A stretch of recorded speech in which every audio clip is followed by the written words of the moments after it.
For 4 years, my daughter-in-law Brittany looked me in the eye and told me my son was a hero serving his country overseas on a classified contract. I believed her. I believed every word because I wanted to be proud. I wanted to believe my son Nash was doing something important. Then one Tuesday morning at the farmer's market, a delivery driver with shaking hands shoved a cardboard box into my chest. He looked at me like he was seeing a ghost and whispered 5 words that shattered my reality. "Are you Nash's father?" Then he ran. I stood there holding that package, and when I finally opened it alone in a public restroom, what I found inside didn't just break my heart, it made my blood boil. It made me realize that the woman living in my house, eating my food and spending my retirement, wasn't protecting my son. She was erasing him. My name is Jackson O'Connor. I am 72 years old, and this is how I took my life back. Before I continue this story, please let me know where you are watching from in the comments below. Hit like and subscribe if you have ever had to fight for your family against someone who only saw dollar signs. The conflict didn't start with the package. It started in the kitchen I built with my own 2 hands 30 years ago. It was 6 in the morning on a Tuesday, the only time the house felt like mine anymore. I was brewing coffee the way I like it, strong and black, while the morning light hit the granite countertops I had installed myself. I remembered the day I laid that stone. Nash was 10 years old, sitting on the floor playing with his toy trucks while I leveled the cabinets. Now the silence of the house felt heavy. I heard the click of heels on the hardwood stairs. Brittany. My stomach tightened. It is a pathetic thing for a 72-year-old man to be afraid of a woman half his age, but Brittany had a way of sucking the oxygen out of a room. She walked into the kitchen wearing a silk robe that probably cost more than my monthly Social Security check. She didn't say good morning. She never did. Instead, she stopped at the doorway and looked down at my work boots, which I had left neatly by the back door. They were old boots, scuffed and worn from 40 years of construction work. With a look of pure disgust, she kicked them. One boot slid across the floor and hit the wall with a thud. Jackson. How many times do I have to tell you? She didn't call me Dad or Jack or Pops. Just Jackson, like I was a delinquent employee. I lowered my coffee mug and looked at her. What is it, Brittany? She walked over to the kitchen island and slammed a stack of envelopes down on the granite. The sound echoed in the empty kitchen. The electric bill is up 15% this month. She tapped a manicured nail on the paper. 15%, Jackson. Are you running a sauna in the basement? You need to stop taking those long hot showers. Water and electricity cost money. I looked at the bill. It was summer in Arizona. Of course the bill was up. The air conditioning was running non-stop because she liked the house kept at a frigid 68 degrees. I take 1 shower a day, Brittany. 5 minutes. She let out a sharp, cruel laugh. Well, cut it down to 3. Nash sends that money home for investments, for our future, not to support an old man who cannot pay his own way. I felt the heat rise in my neck. My hands gripped the warm ceramic mug. I wanted to scream. I wanted to tell her that this house was paid for by my sweat, that the reason we didn't have a mortgage was because I broke my back for 3 decades. But I bit my tongue. I had to. Because 4 years ago, when Nash got that big contract in Dubai, he sat me down at this very table. He had said, "Dad, I am going to be gone a long time. The tax implications for this job are complicated. If we transfer the deed to me, I can claim head of household and save us thousands. You trust me, do not you, Pops?" I trusted him. He was my boy, my only family since my wife Sarah passed. So I signed. I signed the deed to the house I built. I signed over control, and the moment Nash got on that plane, Brittany changed. She went from the sweet daughter-in-law to the warden of my own home. Brittany. I pay for my own groceries. I pay for my own gas. My pension covers my needs. She leaned across the island, her eyes cold and hard. Your pension, implies she scoffed. Your pension would not rent a cardboard box in this neighborhood. You are living here out of the goodness of my heart, Jackson, because Nash asked me to look after you. But my patience has limits. She turned away and opened the fridge, grabbing a bottle of imported sparkling water. By the way, make yourself scarce tonight. I am hosting the launch party for my new skincare line. I do not want you shuffling around in your old flannel shirts, embarrassing me in front of my investors. I stared at her back. Investors. That was what she called her friends who she scammed into buying her multi-level marketing junk. Am I allowed to be in my room? No, she said, popping the cap off the water. People will be using the guest bathroom downstairs. I do not want you in the way. Go to the library. Go to the park. Just do not be here from 5 until midnight. Midnight. She was kicking me out of my own house for 7 hours. Brittany, I am 72. You want me to wander the streets until midnight. She turned around and gave me a smile that didn't reach her eyes. It was a smile full of teeth. You are a tough guy, aren't you, Jackson? You built skyscrapers, didn't you? I am sure you can figure out how to occupy yourself for a few hours. Just remember who puts a roof over your head. I looked down at my coffee. It had gone cold. The humiliation burned in my chest like acid. I wanted to fight back, but I had no leverage. The house was in Nash's name. If I made her angry, she could cut me off from him. She controlled the communication. Nash was in a high-security zone working for a private defense contractor. Or so I was told. He could not receive calls. He could only call out on a secure satellite line, and those calls always came to Brittany's phone. That thought gave me a sudden, desperate idea. Fine, I said quietly. I will leave. I will stay out of your way. But I want to talk to Nash. Brittany froze. She lowered the water bottle slowly. We have been over this, Jackson. The satellite uplink is spotty. He is on a mission. He is busy. It has been 3 months, Brittany. 3 months since I heard my son's voice. If you want me to disappear tonight, let me talk to him. Just for a minute. Please. I hated the begging in my voice. I hated that I had to barter for contact with my own child. But I needed to hear him. I needed to know he was okay. Sometimes late at night, I had this gnawing fear that something was wrong.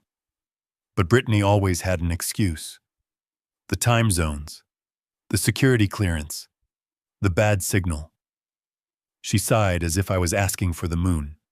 She pulled her phone from her robe pocket. She tapped the screen for a moment, her brow furrowed. I will try. But if the connection drops, do not blame me. And do not stress him out, Jackson. Do not complain about the bills or the house. He is dealing with high-pressure situations. He does not need to worry about his father being difficult. I nodded quickly. I promise. Just let me hear him. She held the phone up, but she didn't hand it to me. She put it on speaker and kept her hand firmly around the case like she was afraid I would snatch it and run. She dialed. It rang once, twice. Then a series of clicks and static. A voice came through the speaker. It sounded distant, mechanical, almost like it was being filtered through a tin can. Hello? My heart leaped. Nash. Nash. It is your father, I said, leaning over the island, my voice trembling. Can you hear me, son? There was a pause, a long static-filled silence. Father, the voice said. I frowned slightly. Father.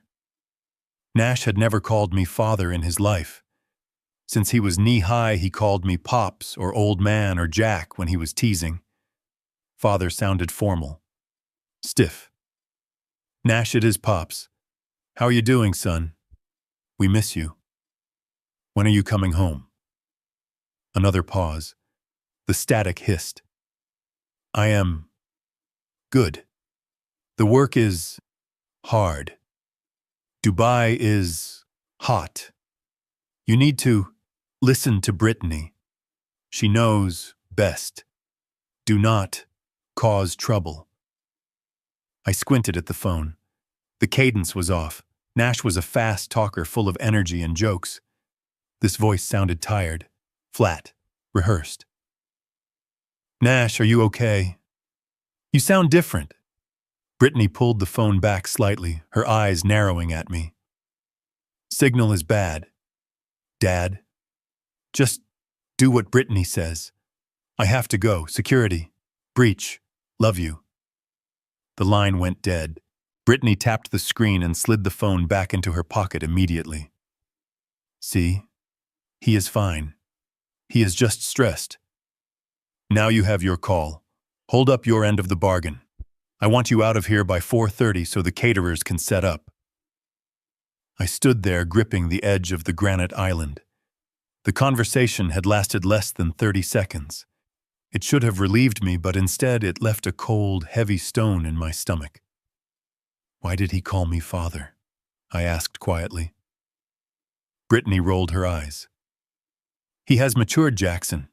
He is working with international diplomats and generals. He is not a child anymore. Maybe you should grow up too. She turned and walked out of the kitchen, her heels clicking on the floor, leaving me alone with the silence. I washed my mug and put it away in the cupboard. My hands were shaking. Not from age, but from a mixture of rage and fear. Something was wrong. I knew my son. I knew the way he breathed, the way he paused, the way he laughed. That voice on the phone had his pitch, but it didn't have his soul. But what could I do? I was a 72-year-old retired contractor with a bad knee and a bank account that was slowly draining away to pay for gas and food, while my daughter-in-law lived like a queen. I had no proof, just a gut feeling that had been screaming at me for 4 years. I spent the rest of the morning trying to stay invisible. I went down to the basement, which was the only place in the house Brittany hadn't renovated into a white, sterile showroom. It still smelled like sawdust and old tools down there. I sat in my old recliner, the one she had banned from the living room, and stared at a photo of Nash and me from a fishing trip 10 years ago. He was smiling, holding up a bass, his arm around my shoulder. That was the boy I knew, not the robotic voice on the phone telling me to obey his wife. By noon, the house was a hive of activity. Florists arrived with massive arrangements of white lilies. A catering crew started bringing in trays of expensive hors d'oeuvres. Brittany was barking orders at everyone, treating the staff with the same disdain she showed me. I tried to go upstairs to make a sandwich around 1 o'clock. Brittany intercepted me in the hallway. "What are you doing?" she snapped. "I am hungry, Brittany. I live here. Grab an apple and go back downstairs. The cleaners are doing the floors. I do not want your footprints everywhere." I looked at her. She was wearing a face mask and had her hair wrapped in a towel. She looked ridiculous, but she wielded power like a weapon. "I am leaving," I said. "I will go to the market. I won't bother you." "Good. Make sure you stay gone until the party is over." "Do not come back before midnight, Jackson. I mean it. If you embarrass me in front of the investors, I will tell Nash. And next time there won't be a phone call." The threat hung in the air. She knew that was the only leverage that mattered. She knew I would sleep on a park bench if it meant keeping that line to my son open. I went to the coat rack and grabbed my old denim jacket. I put on my cap. I walked out the front door, the door I had hung myself, sanding the frame until it was perfect, and I didn't look back. I drove my old Ford truck to the farmer's market on the other side of town. It was a place I liked to go to kill time. It was loud and chaotic and full of real people who worked with their hands. It reminded me of the life I used to have before I became a guest in my own home. I parked the truck and wandered through the stalls. The sun was hot on my neck. I bought a bag of apples because they were cheap, and I could eat them for dinner. I looked at the honey stands, the vegetable crates, the handmade soaps. I was trying to distract myself, trying to stop the voice in my head that kept asking, "Why did he say father?" I was standing near a stall selling organic jams, squeezing a jar of strawberry preserves I couldn't afford, when a beat-up white delivery van screeched to a halt near the curb. It wasn't a designated loading zone. The engine sputtered and died with a loud cough. I watched idly. A young man jumped out of the driver's side. He looked disheveled. His uniform shirt was untucked, and he had dark circles under his eyes like he hadn't slept in a week. He was scanning the crowd frantically. His eyes were darting from person to person. He looked familiar. I squinted, adjusting my glasses. He looked like Leo, a kid Nash used to play baseball with in high school. Leo had been the pitcher, Nash the catcher. They had been a battery, a team, but I hadn't seen Leo in 15 years. Then he saw me. His eyes locked onto mine, and I saw his face go pale. He froze for a second, then he started moving toward me.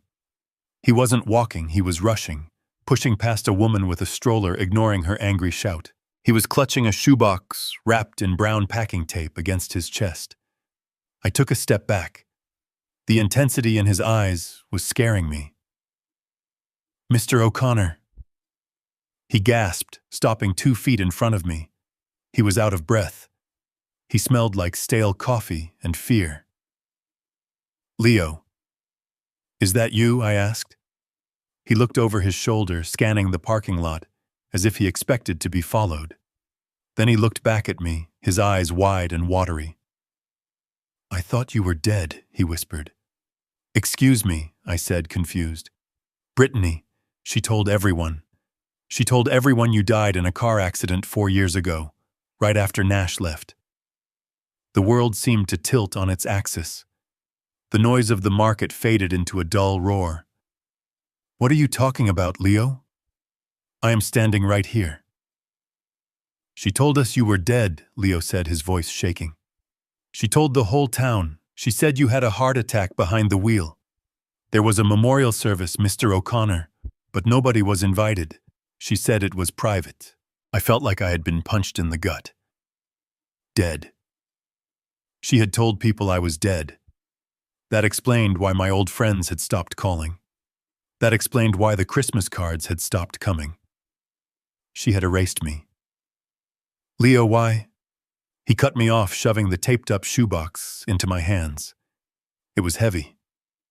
He looked terrified. "I work for a medical courier service now. This wasn't supposed to get out." But I saw the name on the manifest. I saw the return address.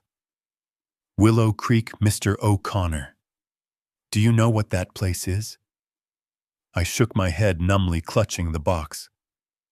"It is a state facility," Leo hissed, leaning in close. "A dumping ground. For people with no money and no family. I stole this. If my boss finds out, I am dead. But when I saw the name, I had to bring it to you." "What name, Leo? Nash?" My knees almost buckled. Nash. Nash was in Dubai. Nash was making 6 figures protecting diplomats. "He is not in Dubai," Leo said, tears spilling out of his eyes now. "He never was. Just open it. But do not let her see it. Do not let that witch know you have it." Leo turned and ran back to his van. He jumped in, fired the engine, and peeled away, leaving me standing in the middle of the market, holding a box that felt like it contained a poem. I stood there for a long time. People flowed around me. The sun beat down. But I felt cold. Freezing cold. Dead. She told people I was dead. I looked down at the box. It was taped shut with layers of duct tape. There was a label on the side scrawled in black marker.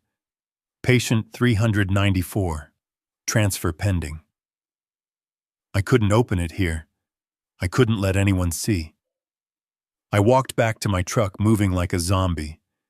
I climbed in and locked the doors. I drove. I didn't go back to the house. I couldn't go back there yet. I drove to a rest stop on the edge of the highway, a place with dirty bathrooms and vending machines. I parked in the furthest spot away from the truckers and the travelers. I put the box on the passenger seat. My hands were trembling so bad I could barely grip my pocket knife. I cut the tape. 1 slice. 2 slices. I opened the lid. Inside there was a tablet, an old cracked iPad. Beneath it was a stack of envelopes bound with a rubber band, and at the bottom a thick file of bank statements. I picked up the letters first.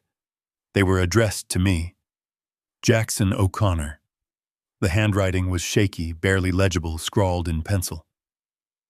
Dear Pops, I don't know why you don't answer. Brittany says you are angry. She says you don't want to see me after the accident. Please come. It hurts. I can't walk. The nurses are mean. Please, Pops, come get me. The date on the letter was 3 years ago. The accident. I dropped the letter. I picked up the tablet. It had a piece of tape on it that said, "Play me." I pressed the power button. The battery was low, but it turned on. There was one video file saved on the desktop. I tapped it. The screen flickered.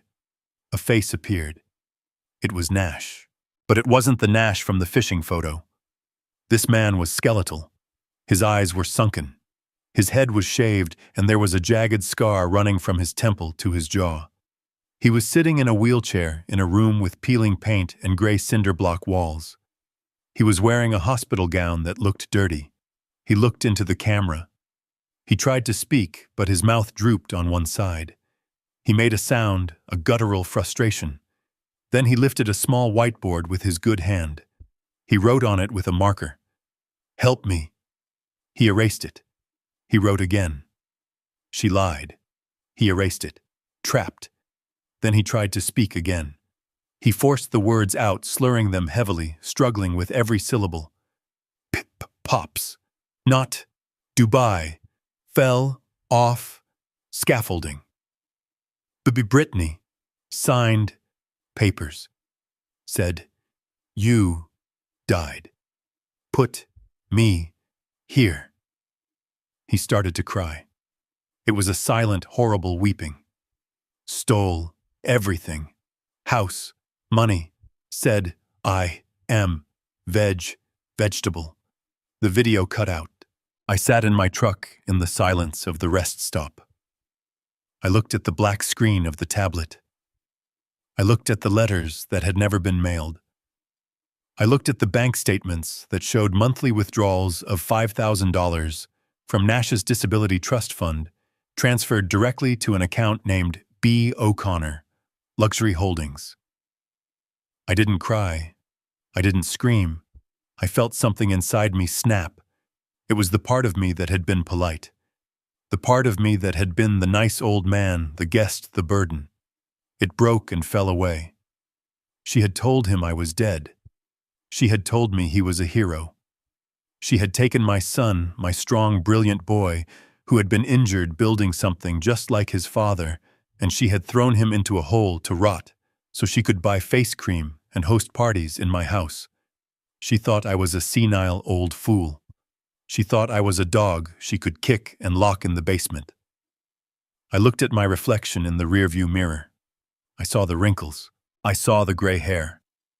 But for the first time in 4 years, I saw something else. I saw the man who had built foundations out of concrete and steel. I saw the man who had raised a son alone.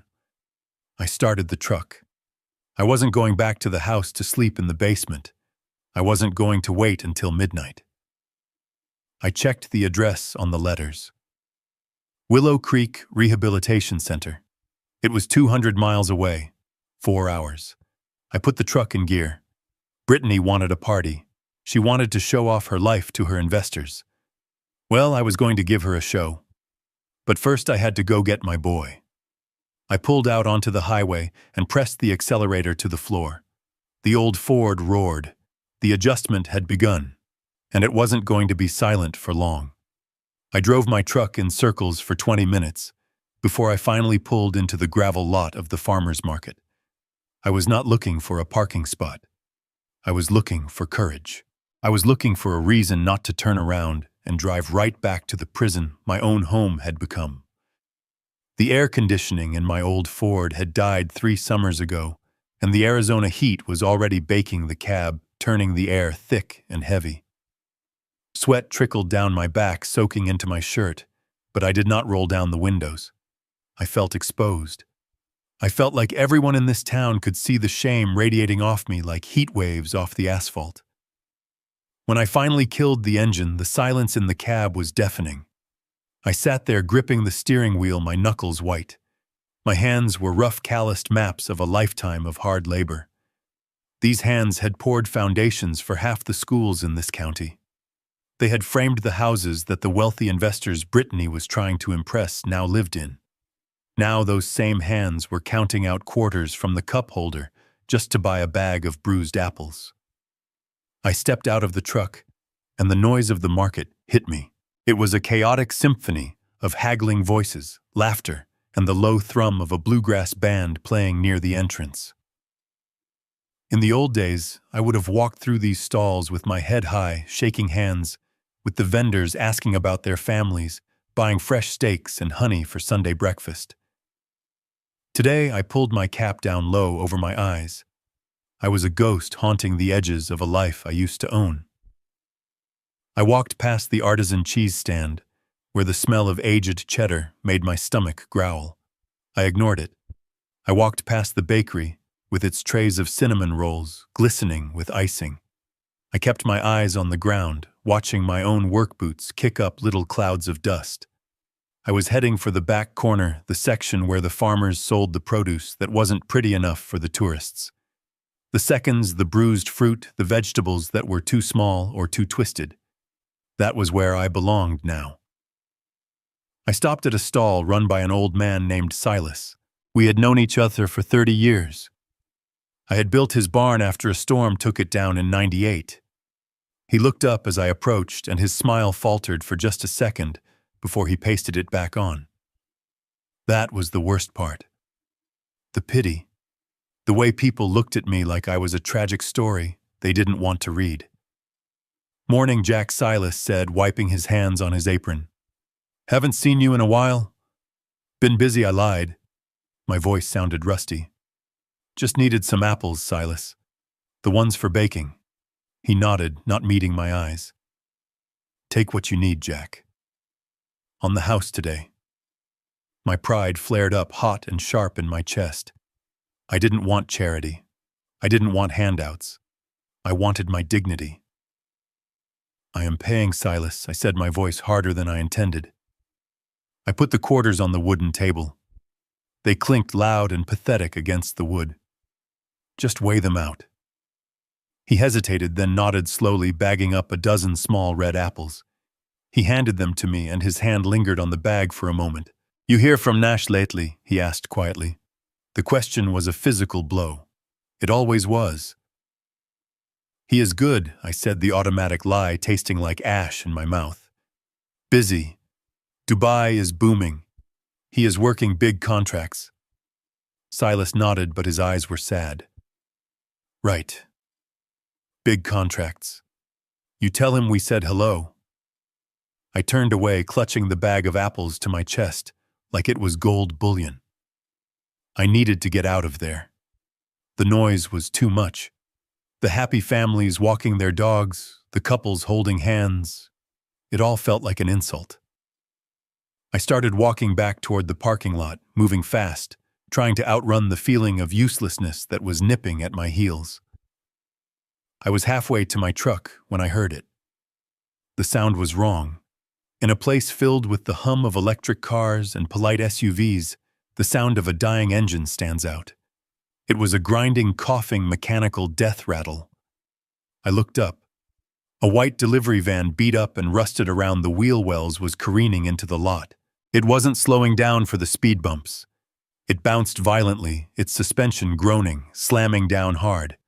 It swerved past a row of Teslas and screeched to a halt in a no-parking zone blocking the exit. Smoke hissed from under the hood. The engine sputtered and died. I stopped watching. The contractor in me noticed the bald tires and the misalignment of the front bumper. It was a vehicle that had been driven hard and neglected just like its driver. The door flew open and a young man stumbled out. He didn't look like a delivery driver. He looked like a man running from a fire. His uniform was stained with sweat and old coffee. His hair was matted to his forehead. He was spinning in a circle, his eyes wide and frantic, scanning the crowd with a desperation that made the people nearby step back. He looked familiar. There was something about the set of his shoulders, the way he held his head, that triggered a memory buried deep in my mind. I squinted, adjusting my glasses against the glare of the sun. He turned, and for a second our eyes met across the dusty lot. I saw him freeze. I saw the color drain from his face, leaving him gray and sickly. He looked at me not with recognition, but with terror, like he was seeing a dead man walking. It was Leo. The realization hit me slowly. Leo Miller. He had been the pitcher on the high school baseball team when Nash was the catcher. They had been inseparable for 4 years. Leo had spent half his weekends at my house eating my wife's lasagna, playing video games in the basement until dawn. He had been a good kid, a little wild but loyal. I hadn't seen him since graduation, since life took them in different directions. Nash to college and construction, Leo to...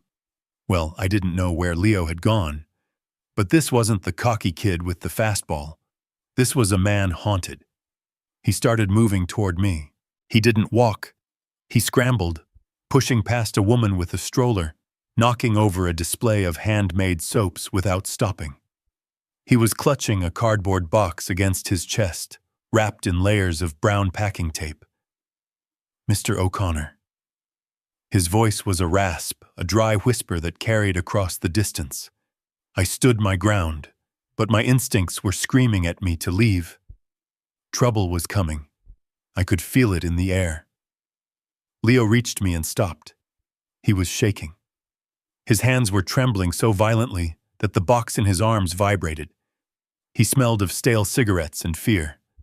He looked over his shoulder, scanning the parking lot, scanning the road, scanning the rooftops as if he expected a sniper. Leo the First said, keeping my voice low, "Son, you look like you are in trouble. Are you okay?" He looked back at me and his eyes welled up with tears. He reached out and grabbed my arm, his grip painful. "You are real," he whispered. "You are actually here." I frowned, pulling my arm back slightly. "Of course I am here, Leo. What is wrong with you? You look like you have seen a ghost." "I have," he choked out. "I am looking at one right now." He took a step closer, invading my personal space, lowering his voice to a frantic hiss. "She told us you were dead, Mr. O'Connor. Brittany, she told everyone." The world stopped. The noise of the market, the music, the chatter, it all dropped away into a buzzing silence. I stared at him, trying to process the words. "What did you say?" 4 years ago, Leo said the words tumbling out of him in a rush. Right after Nash left. She put it in the paper. An obituary. She said you had a heart attack. She said it was quick. She said there was a private cremation. I felt the blood drain from my face. My knees went weak. Dead. She had killed me. For 4 years I had been wondering why my friends stopped calling, why the Christmas cards stopped coming, why the guys from the Union Hall never checked in on me. I thought they had moved on. I thought I was just an old man they had forgotten. But they hadn't forgotten. They were mourning. She told them I was dead. Why I whispered the word barely escaping my throat. Why would she do that? Leo didn't answer. He looked around again, paranoid, terrified. He shoved the box into my chest. It hit me hard, knocking the wind out of me. "Take it," he hissed. "Take it and hide it. What is this, Leo?" "I work for a medical courier service now," Leo said, his eyes darting back and forth. "We move things, records, samples, personal effects for state facilities. Places nobody wants to go. I was loading the van this morning. I saw the name on the transfer manifest. Nash O'Connor." I gripped the box. Nash. "He is not in Dubai," Leo said, and a tear finally escaped, rolling down his dirty cheek. "He never was." My heart hammered against my ribs like a trapped bird. Not in Dubai. Then where? Willow Creek. Leo whispered the name like a curse. It is a state facility 2 counties over. It is a dumping ground, Mr. O'Connor.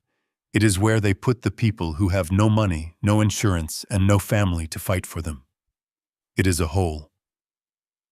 He grabbed my shoulders, his fingers digging into my jacket. I saw the paperwork. It says he has been there for 4 years. It says his wife signed him over. It says his father is deceased. The rage that hit me was so sudden, so violent, that my vision blurred.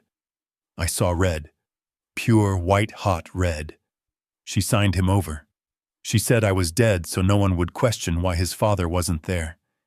She erased me so she could erase him. Open it, Leo said, stepping back. Just open it. But do not let her see. Do not let that witch know you have it. If she finds out I brought this to you. She knows people, Mr. O'Connor. She knows bad people. Leo. I have to go. Leo gasped. He looked at the entrance of the market as if he expected a black sedan to roll up any second. I stole this. If my boss finds out the box is missing, I am fired. If Brittany finds out, I am dead. He turned and ran. He sprinted back to his van, stumbling once, catching himself, and diving into the driver's seat. The engine cranked, groaned, and finally caught. He peeled out of the parking lot tires, screeching, leaving a cloud of black smoke hanging in the air. I stood alone in the crowd holding the box. It felt heavy, heavier than concrete, heavier than steel. People were staring at me. They had seen the scene. They had seen the crazy delivery driver shouting at the old man. I saw a woman whisper to her husband, pointing at me. I didn't care. I looked down at the box. It was an old shoebox wrapped in layers of brown packing tape. On the side, written in black marker, was a sequence of numbers and a name. Patient 394. Transfer pending. And below that, in smaller letters, Nash O'Connor. My son wasn't a contractor. He wasn't a hero. He was patient 394. I clutched the box to my chest, covering the name with my arm. I felt a wave of nausea roll over me. I needed to sit down. I needed to breathe. But I couldn't do it here. I couldn't open this Pandora's box in the middle of a farmer's market surrounded by strangers buying organic kale. I walked to my truck. My legs felt numb, like they didn't belong to me. I moved on autopilot. I unlocked the door, climbed in, and sat in the baking heat of the cab. I put the box on the passenger seat. It sat there, innocent and terrifying. My mind was racing, putting the pieces together. The lack of phone calls. The robotic voice on the phone yesterday. The father. It wasn't a bad connection. It wasn't a satellite delay. It was Nash. But it was a Nash who was broken. A Nash who was trapped. I looked at my hands. They were shaking uncontrollably. I gripped the steering wheel, trying to steady them. She told them I was dead. The cruelty of it was breathtaking. It wasn't just greed. It was a surgical removal of my existence. She hadn't just stolen my house and my money. She had stolen my identity in this town. She had made me a ghost while I was still breathing. I started the truck.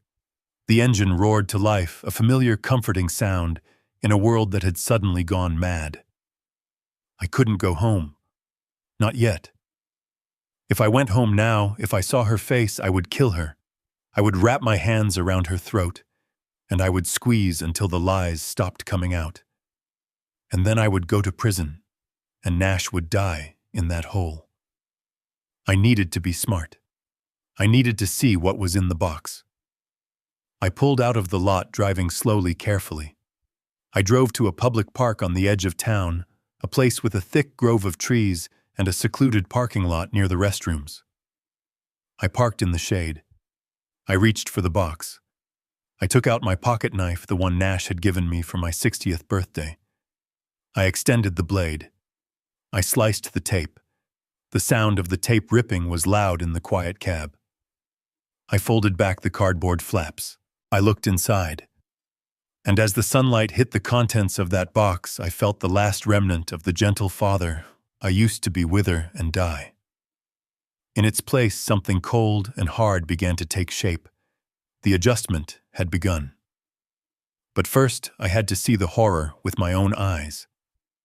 The park restroom was a concrete bunker that smelled of industrial bleach and stale urine. It was the kind of place people only used when they had no other choice, a place of last resorts. I kicked the door of the handicap stall shut and slid the rusted metal lock into place. My breath was coming in short, sharp gasps echoing off the graffiti-covered tiles. I placed the box on the baby changing station, which was hanging off its hinges by a single screw. The fluorescent light overhead buzzed like an angry hornet flickering in a rhythm that made my headache worse. I stared at the box. In the dim light, the brown packing tape looked like scars running across the cardboard. I took my pocket knife out again. My hand was steady now, but it was a cold rigor mortis kind of steady. I sliced the remaining tape and folded back the flaps. The smell hit me first. It wasn't the smell of a gift or a care package. It was the smell of a basement of old paper and neglect. I reached in and pulled out a stack of envelopes bound together with a thick rubber band. There must have been 50 of them. The paper was cheap thin and yellowing at the edges. I held one up to the flickering light. The handwriting was erratic, scrawled in pencil, the letters large and jagged like a child's. But I recognized the loop of the J. I recognized the way the T was crossed with a fierce, downward slash. It was Nash's handwriting, but it looked like it had been written during an earthquake. I looked at the address. Jackson O'Connor. My address. The house I built. And then I looked at the stamp. It wasn't a postage stamp.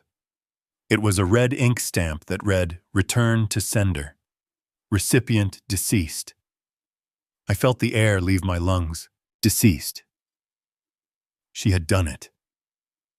Brittany had not only told the town I was dead, she had told the facility holding my son that I was dead. She had told the post office I was dead. She had made sure that every cry for help my son tried to send out bounced right back to the hell he was living in. I ripped open the top letter. The paper tore easily. "Dear Pops, the nurse Jenny says she will try to mail this. I do not know if you are getting these. Brittany came today. She said you are gone. She said your heart gave out. I do not believe her, Pops.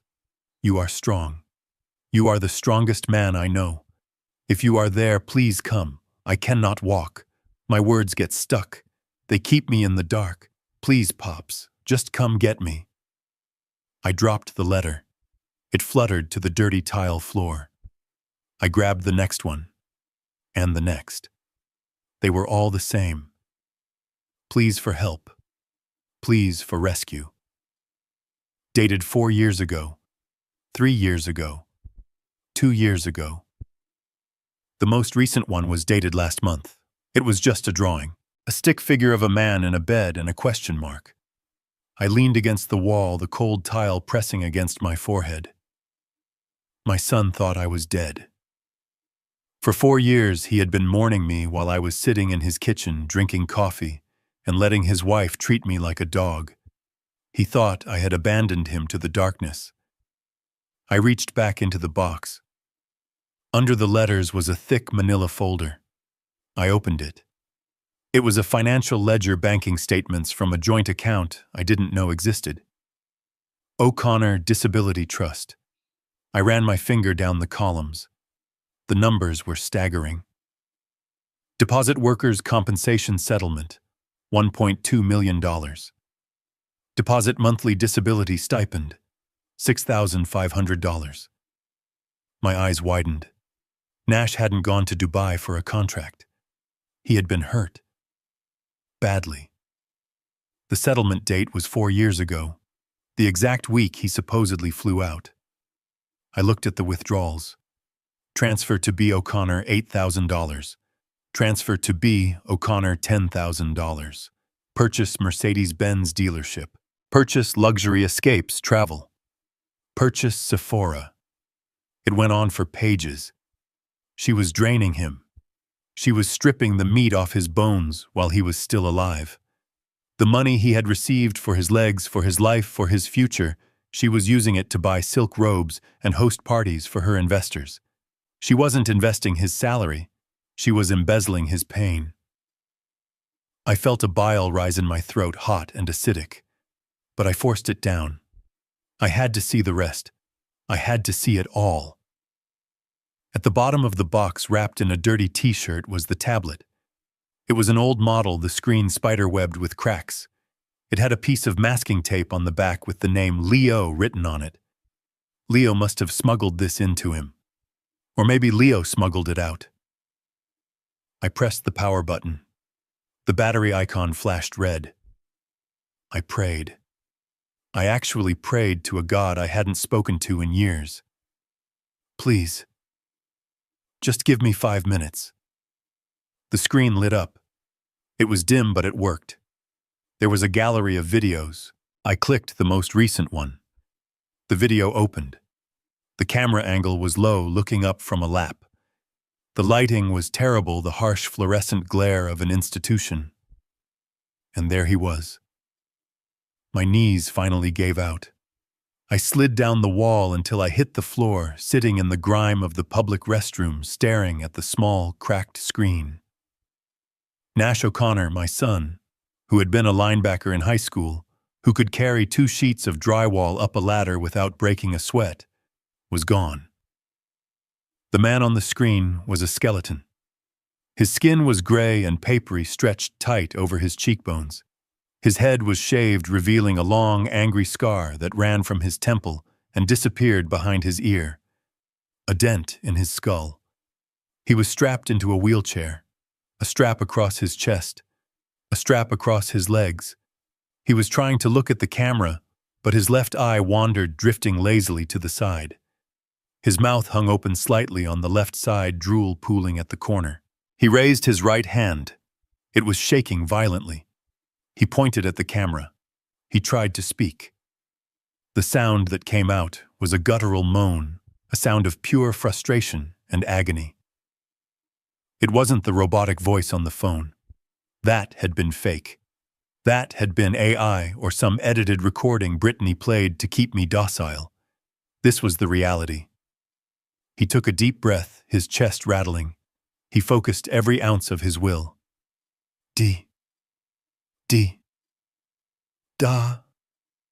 He squeezed his eyes shut, tears leaking out. He hit his own leg with his fist, punishing himself for his inability to speak. He reached down and picked up a small whiteboard. He held it up to the camera. Not Dubai. He erased it with his sleeve. Accident. 2020. He erased it. She said you died. He lowered the board. He looked into the lens, and for a second, the old Nash was there. The fire was there, burning deep behind the damage. He made a sound again, forcing his tongue to obey. Kill her. Pops.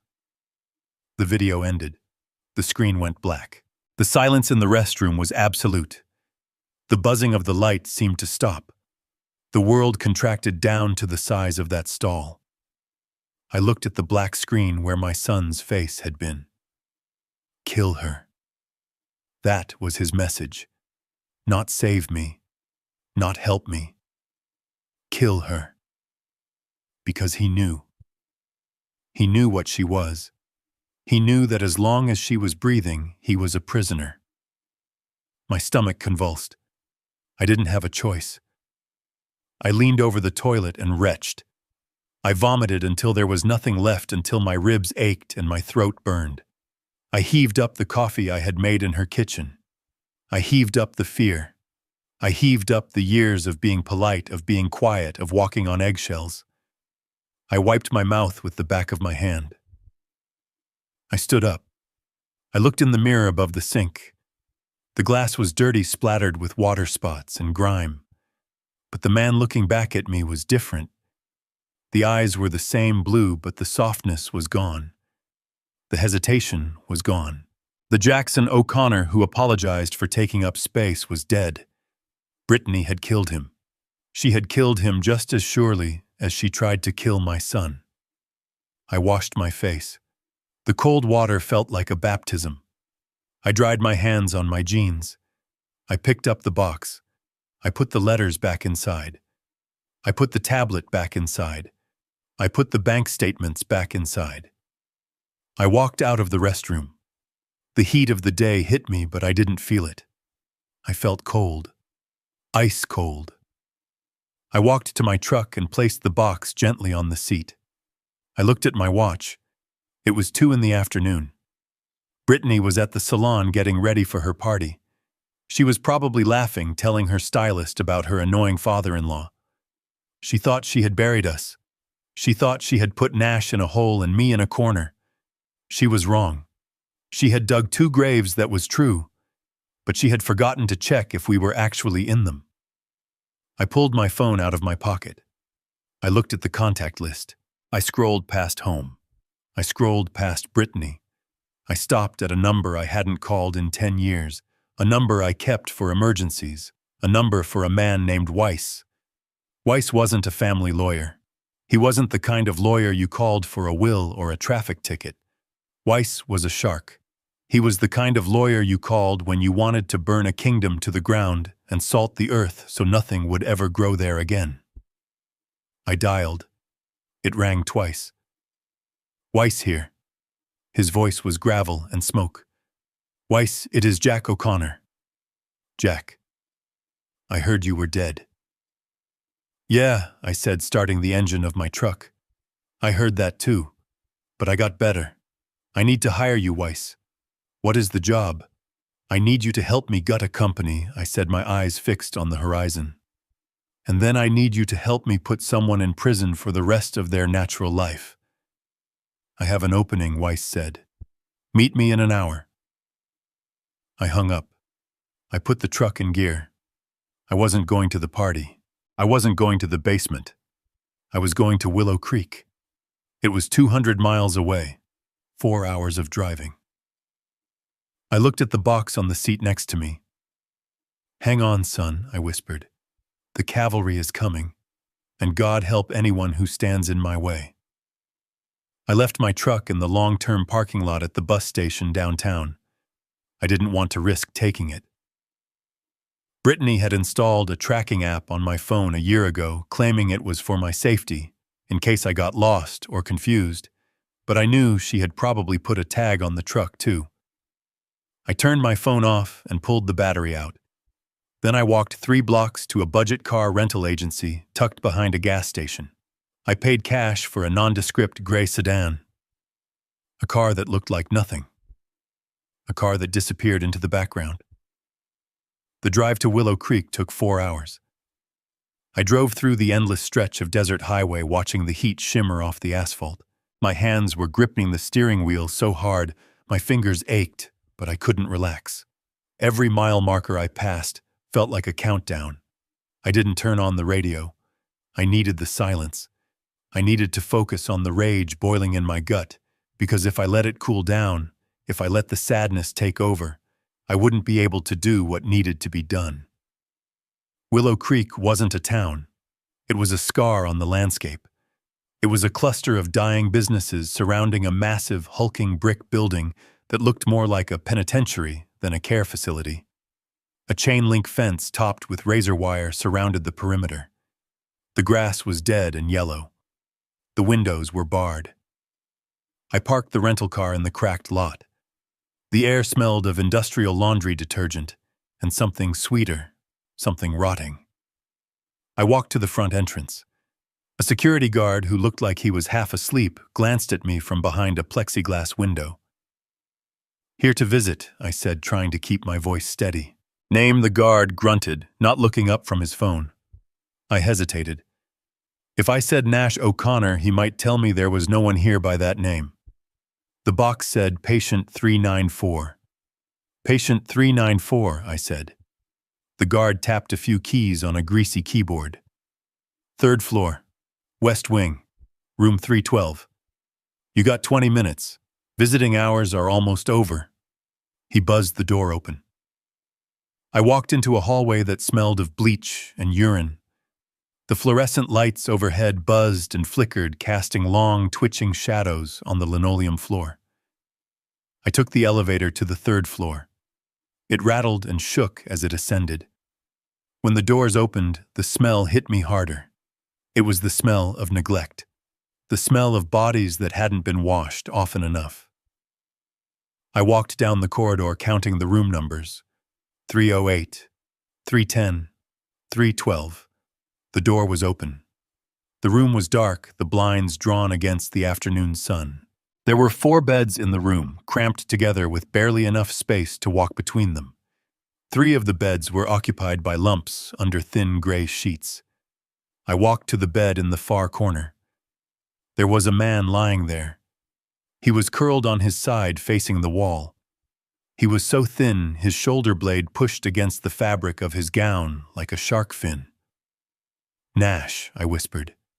The figure on the bed froze. Then slowly, painfully, he rolled over. I had to grab the metal railing of the bed to keep from falling. My knees turned to water. It was my son, but it wasn't. The Nash I knew was 220 pounds of muscle. This man was a skeleton wrapped in skin. His cheeks were hollow caves. His eyes were huge and sunken, rimmed with red. He had a feeding tube taped to his nose. He looked at me, and for a second, there was no recognition in his eyes, just fear. He flinched as if he expected me to hit him. "It is me son," I said, my voice breaking. "It is Pops." His eyes widened.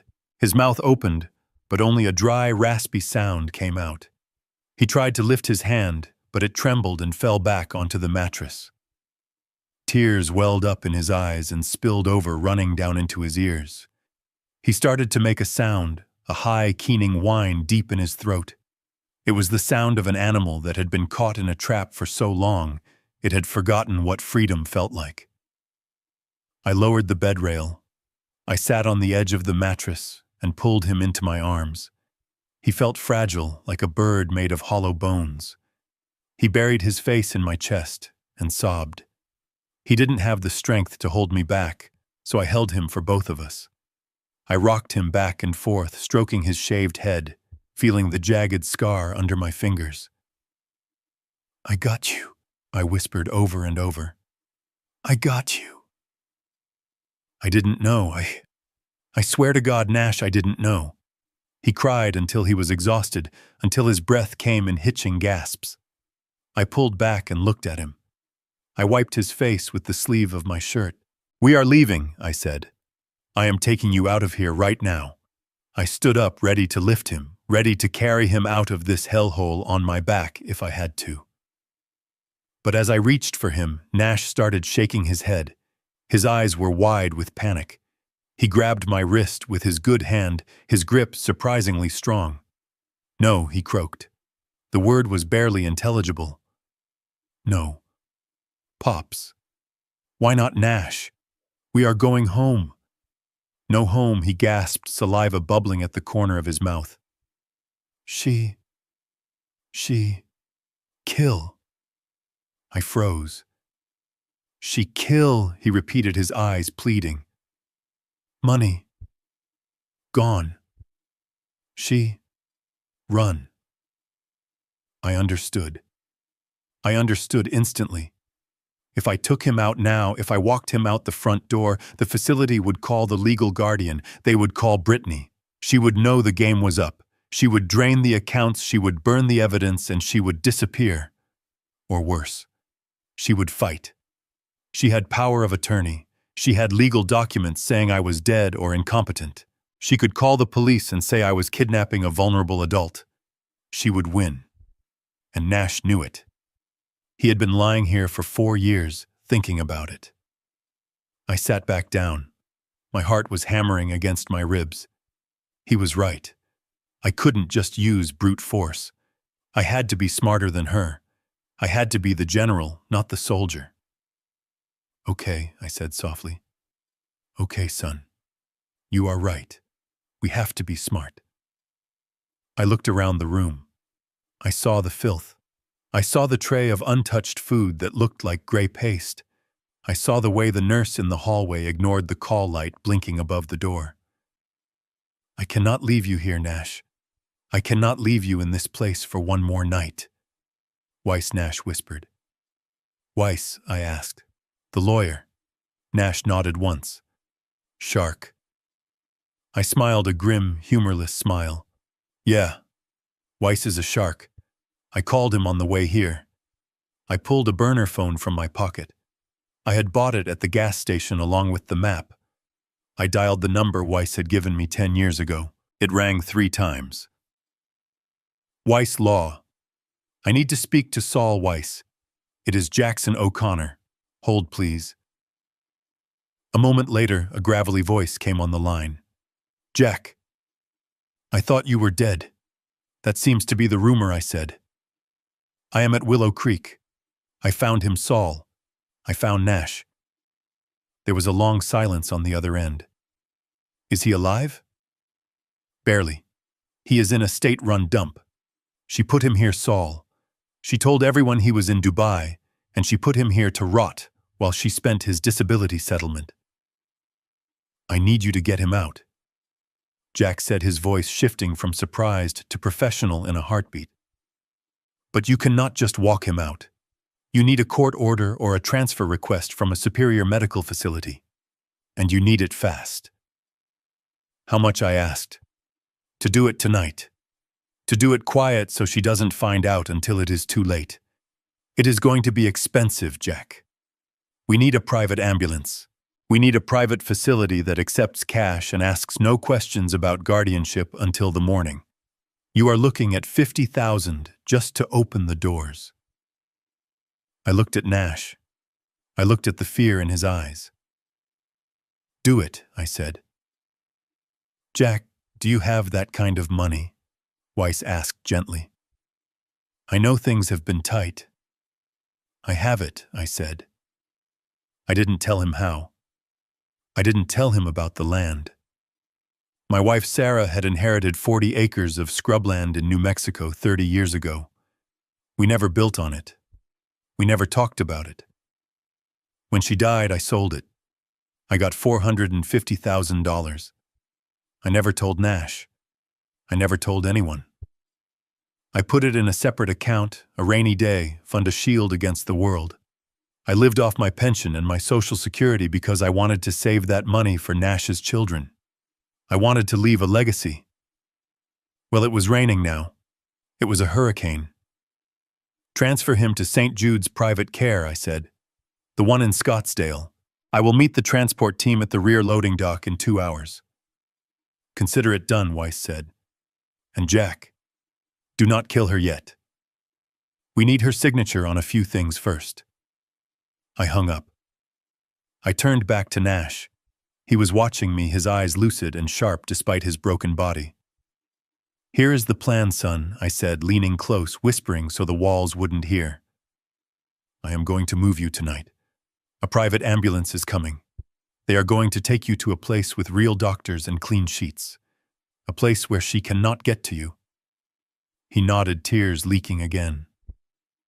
But I cannot come with you, I said, and the words tasted like bile. I have to go back. I have to go back to the house. I have to pretend I don't know anything. Why, he rasped. Because we need to catch her, Nash. We need to get it all back. The house, the money, your dignity. If I blow my cover now, she walks away with everything, and we are left with nothing but medical bills. I need to get her to sign her life away before she knows the axe is falling. Nash reached out and grabbed my hand again. He squeezed it hard. Get her, he whispered. I will, I promised. I am going to burn her world down, Nash. I am going to leave her with nothing but the clothes on her back and a prison record. I stayed with him for another hour. I fed him water from a cup with a straw. I wiped his face with a wet paper towel. I told him about the truck, about the garden, about the things that didn't matter, just so he could hear my voice. When my phone buzzed, it was a text from Weiss. Transport team is 5 minutes out. Back entrance. Be ready. I stood up. I kissed my son on the forehead, right on that jagged scar. I will see you soon, I said. Next time I see you, we will be free. I walked out of the room. I didn't look at the nurse station. I walked to the fire exit at the end of the hall and pushed the bar. The alarm was silent, disconnected years ago. I stepped out into the humid evening air.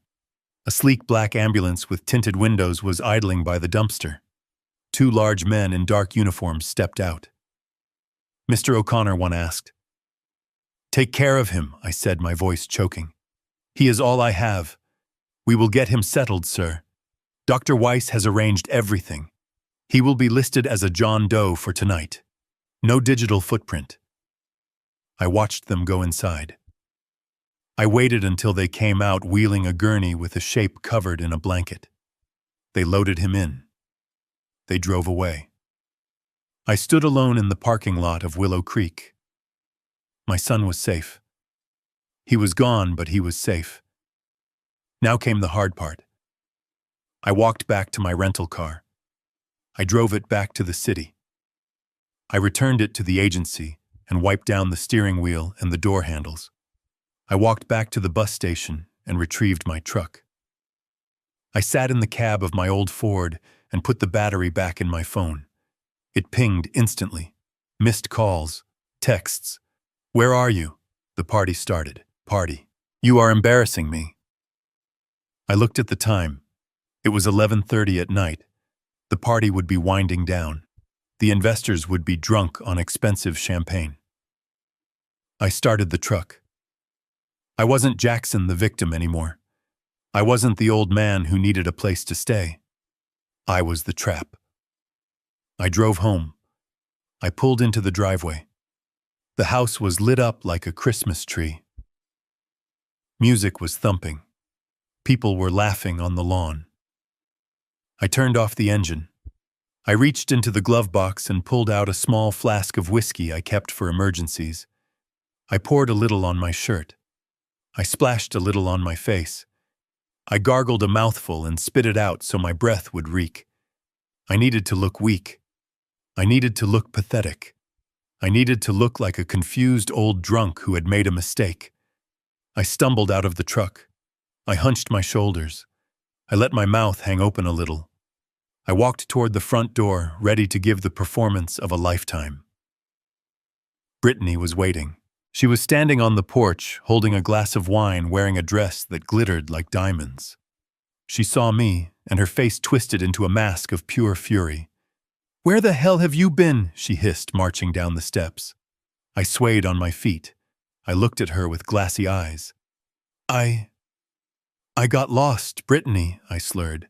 "I went to the bank." She stopped. Her eyes narrowed. "The bank? Why did you go to the bank, Jackson? You don't have any money." I reached into my jacket pocket.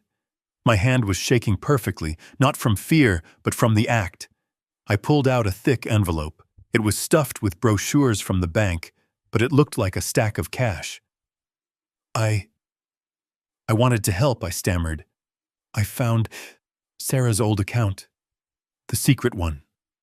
200,000, Brittany. I wanted to give it to you for the business." Her eyes went wide. The fury vanished, replaced instantly by a hunger so raw it made her look like a wolf. 200,000, she whispered. "But—" I continued, letting a sob escape my throat.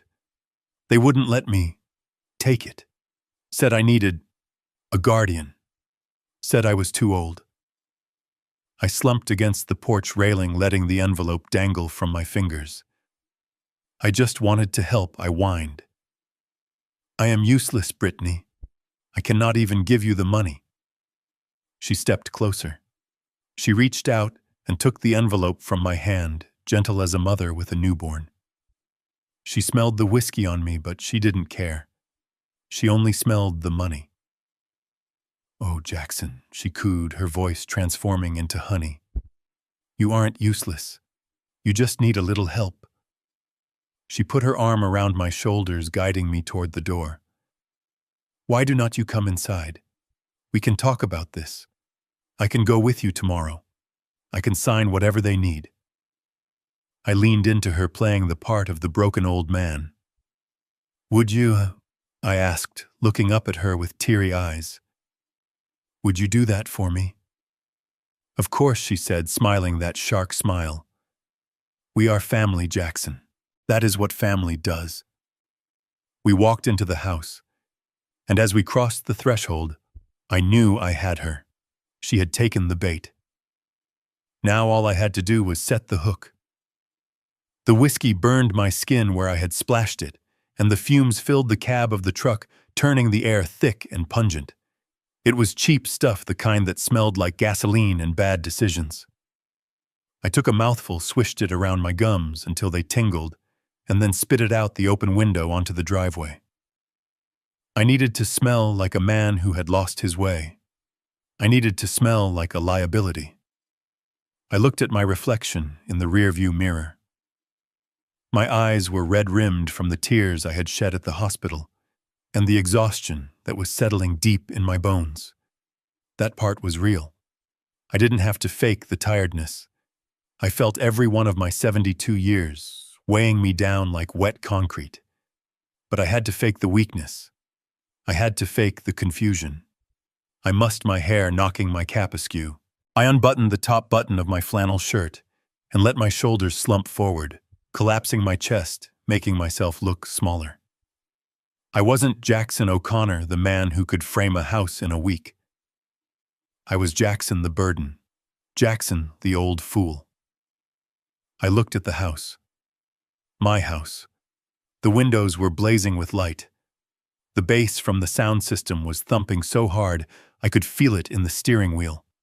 Shadows moved behind the curtains. Brittany's investors. The people she was trying to impress with the money she had stolen from a man lying in a hospital bed with a feeding tube. I took a deep breath, inhaling the whiskey fumes. "Showtime," I whispered. I opened the truck door and stumbled out. I made sure to catch my foot on the running board, nearly tripping. I let out a groan loud enough to be heard. I weaved up the walkway, my boots scuffing against the pavers I had laid myself. The front door was unlocked. I pushed it open, and the noise of the party hit me like a physical wall. Laughter, clinking glasses, the low thrum of expensive conversation. I stepped into the foyer. The house had been transformed. White lilies were everywhere, massive arrangements that smelled suffocatingly sweet. Waiters in black vests were circulating with silver trays. The guests were young, beautiful, and polished, holding champagne flutes and looking bored. I stood there, swaying slightly, blinking in the bright light. I looked like a stain on a white tablecloth. A waiter saw me first. His eyes widened and he stepped back, pulling his tray away as if I were contagious. Then a woman in a sequined dress turned around. She gasped. The chatter died down. One by one, the heads turned. The music seemed to get louder as the voices stopped. And then I saw her. Brittany was at the center of the room, holding court near the fireplace. She was wearing a silver dress that looked like liquid mercury. Her hair was perfect. Her makeup was flawless. She looked like a queen. She saw me and the smile dropped from her face so fast, it was like a light switch had been flipped. Her eyes went wide, then narrowed into slits of pure, unadulterated rage. She handed her glass to a guest without looking at them and marched toward me. Her heels clicked on the marble floor like gunfire. She grabbed my arm. Her nails dug into my bicep through the flannel shirt, sharp and painful. She didn't say a word. She just dragged me. She pulled me out of the foyer and into the kitchen, shoving me through the swinging door so hard I stumbled and had to grab the counter to keep from falling. The kitchen was empty of guests, only a few catering staff who looked up in alarm. "Out!" Brittany hissed at them. "Get out! Now!" They scrambled, exiting through the side door, leaving us alone. Brittany spun on me. Her face was twisted, ugly with anger. "Where the hell have you been?" she screamed, her voice a low guttural shriek that she kept quiet enough not to alert the party, but loud enough to rattle the plates. I swayed, gripping the counter. I looked at her with glassy, unfocused eyes. I got lost, Brittany. Lost, she spat. You have lived in this town for 40 years, Jackson. How do you get lost? Do you know what time it is? It is midnight. You missed the entire event. You embarrassed me. People were asking where Nash's father was. I had to tell them you were unwell. I let my head hang low. I let a little drool gather at the corner of my mouth. I am sorry, I slurred. I went to the bank, she froze. The anger didn't leave her face, but it changed. It sharpened. The bank, she repeated. Why did you go to the bank, Jackson? You do not have any money. Your account is overdrawn. I checked it this morning. I reached into the inside pocket of my jacket. My hand was shaking, trembling violently. I made sure of it. I fumbled with the thick envelope I had prepared. It was stuffed with brochures and junk mail to give it weight, but on the outside I had written a sequence of numbers in shaky black marker. I wanted to help, I stammered. I know I am a burden, Brittany. I know I cost too much. I held the envelope out to her. I found it, I whispered. Sarah's old account. The rainy day fund. She hid it. From the taxman. Brittany stared at the envelope. She didn't take it yet.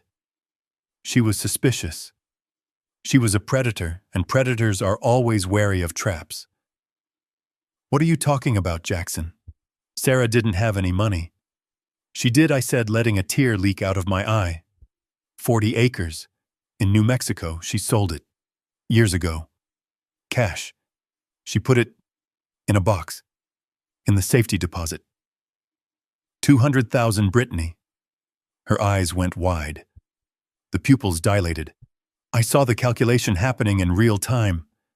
$200,000. That was enough to pay off her credit cards. That was enough to lease a new Rover.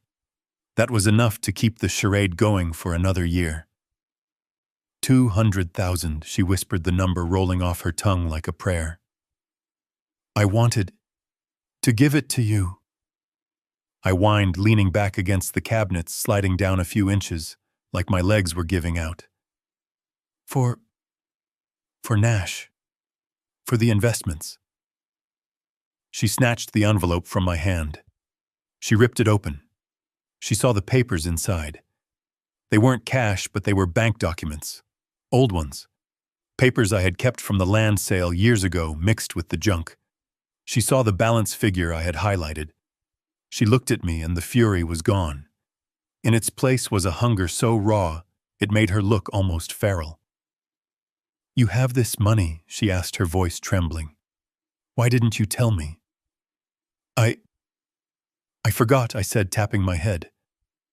My memory. It goes. I went today. To get it. I wanted to surprise you. I let out a sob. A pathetic, broken sound, but they wouldn't let me take it, Brittany. The man at the bank. He said I was too old. He said I was confused. He said I couldn't move that much money without a guardian. I slid down until I was sitting on the floor, my back against the dishwasher. I put my head in my hands. I am useless, I cried. I am just a useless old drunk. I cannot even give you the money. They are going to lock the account. They said, if I do not come back with a guardian, they will freeze it. The silence in the kitchen stretched for 5 seconds. 10. Then I heard her move. She didn't kick me. She didn't yell. She crouched down. The scent of her expensive perfume washed over me, masking the smell of the whiskey. I felt her hand on my shoulder. It was light, gentle. It was the touch of a butcher checking the quality of the meat. Oh, Jackson, she cooed. Her voice had transformed. It was honey and silk. It was the voice she used on the phone with her investors. You aren't useless. Do not say that. I looked up at her, peering through my fingers. They said I was crazy, Brittany. They said I needed help. Well, they are wrong, she said, smoothing my hair back. You are not crazy, Jackson. You are just tired. You have been through so much. Losing Nash. Missing him, I mean. And Sarah. It is a lot for anyone. She smiled. It was a terrifying smile because it looked so genuine. She was good. She was really good. I can help you, she said softly. I can go with you. You would, I asked, sniffling. You would do that for me? Of course. We are family, Jackson. Nash would want me to help you. I can be your guardian, just for this, just to get the money out so it is safe. We do not want the bank to freeze it, do we? That money belongs to the family. I nodded vigorously. Yes. Yes. To the family. I grabbed her hand with my rough, calloused fingers. Tomorrow, I begged. We have to go tomorrow. Before they lock it. Tomorrow, she agreed, squeezing my hand. First thing in the morning. I will cancel my appointments. I will drive you myself. She stood up, offering me a hand. Come on, let us get you to bed. You smell terrible, Jackson. Did you drink? I had a sip, I lied. For the nerves. You naughty boy, she chided, but there was no heat in it. Not when there was 200 grand on the table. Go downstairs, wash up, get a good night's sleep. We have a big day tomorrow. I stumbled to my feet, using her arm for support. She led me to the basement door like I was a toddler. Good night, Jackson, she said. Sleep well. Good night, Brittany, I mumbled. Thank you. Thank you for helping me. I closed the basement door. I heard the lock click from the other side de sens. She always locked it at night. I stood on the landing in the dark.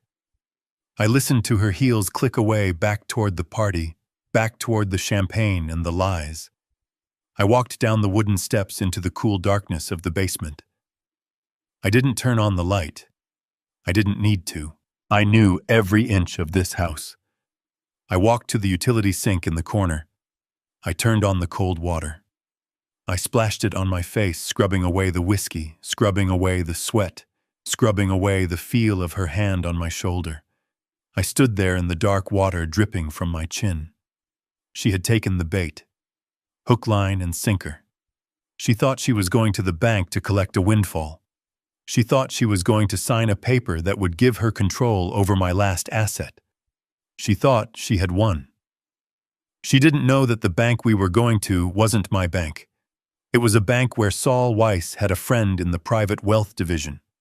She didn't know that the papers she was going to sign weren't for a deposit. They were for a transfer. I had spent the last of my liquid cash hiring Weiss, but I had one thing left. The company.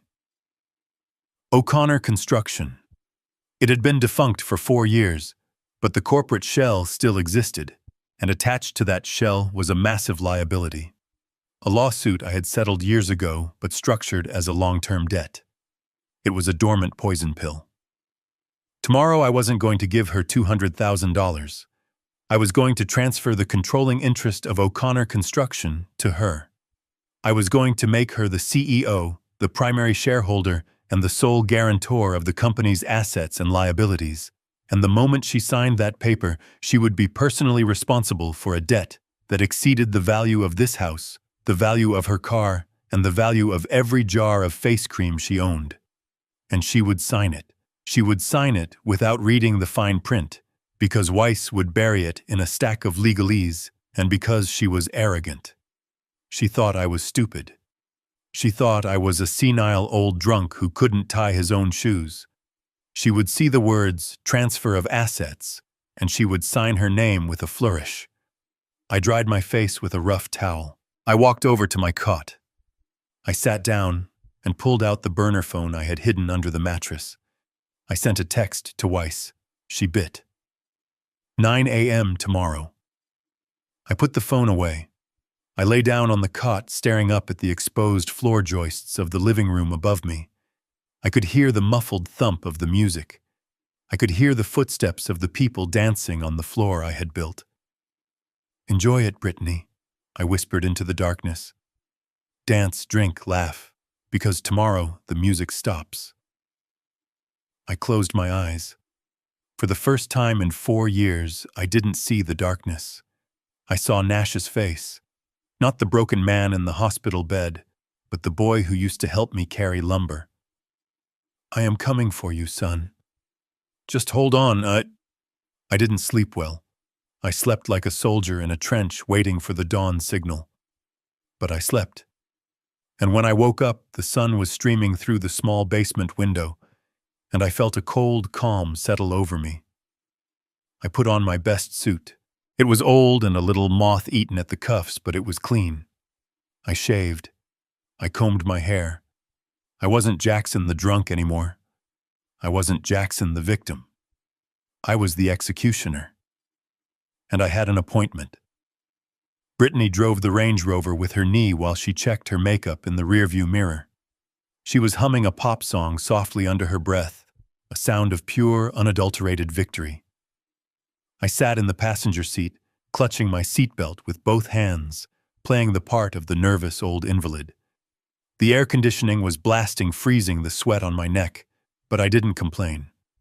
I just stared out the window at the Scottsdale skyline rising from the desert floor, like a mirage of glass and steel. We were heading to a bank in the financial district. Not my bank.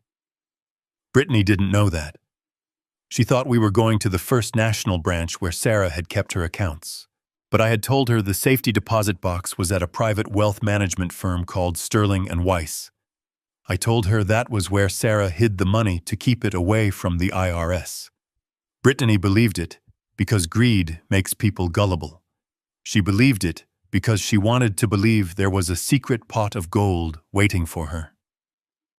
"You are quiet today, Jackson," she said, glancing at me with a smirk. "Nervous about the money, I just don't want to get in trouble, Brittany." I stammered, letting my voice crack. The man said it was irregular. "Do not worry about the man," she said, patting my knee with a condescension that made my skin crawl. "I can handle men in suits. I will do the talking.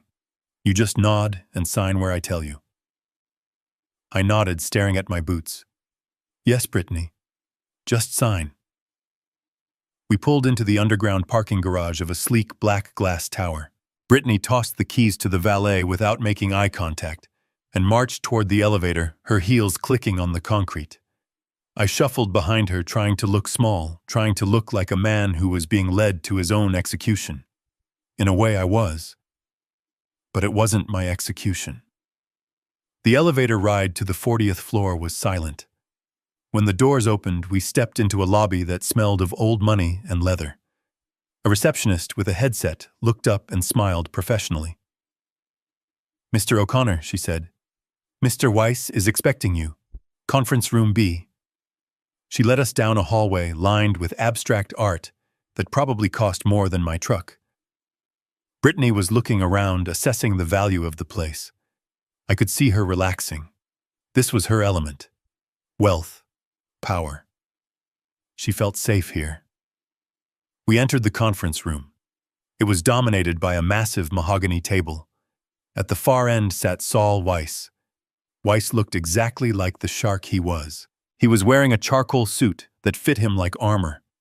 His silver hair was slicked back, and his eyes behind rimless glasses were cold and calculating. He didn't smile when we walked in.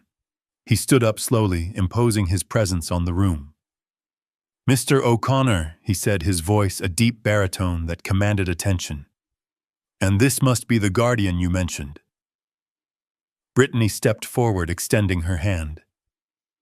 "I am Brittany O'Connor, Jackson's daughter-in-law. I handle his affairs." Weiss shook her hand briefly, then gestured to the leather chairs opposite him. "Please. Sit." We have a lot of paperwork to get through if we are going to execute this transfer before the audit deadline. Audit deadline, Brittany asked, sitting down and crossing her legs. Jackson didn't mention an audit. I leaned forward, wringing my hands.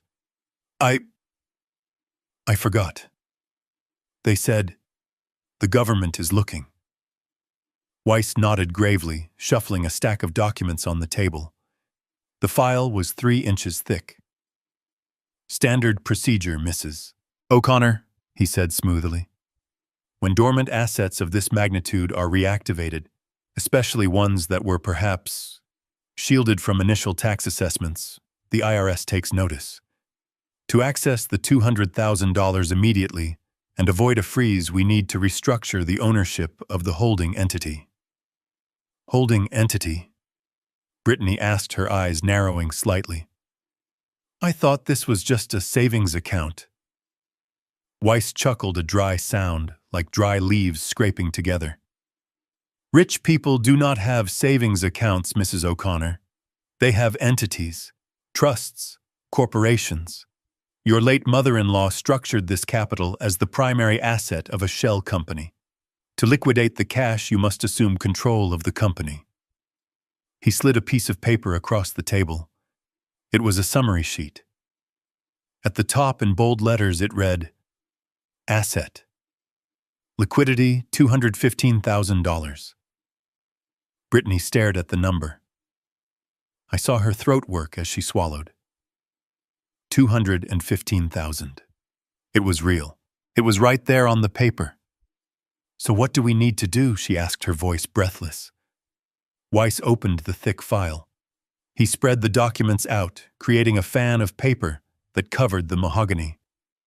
Because Mr. O'Connor has been flagged as diminished capacity, Weiss said, glancing at me with fake pity, he is not legally permitted to serve as the executor of this entity.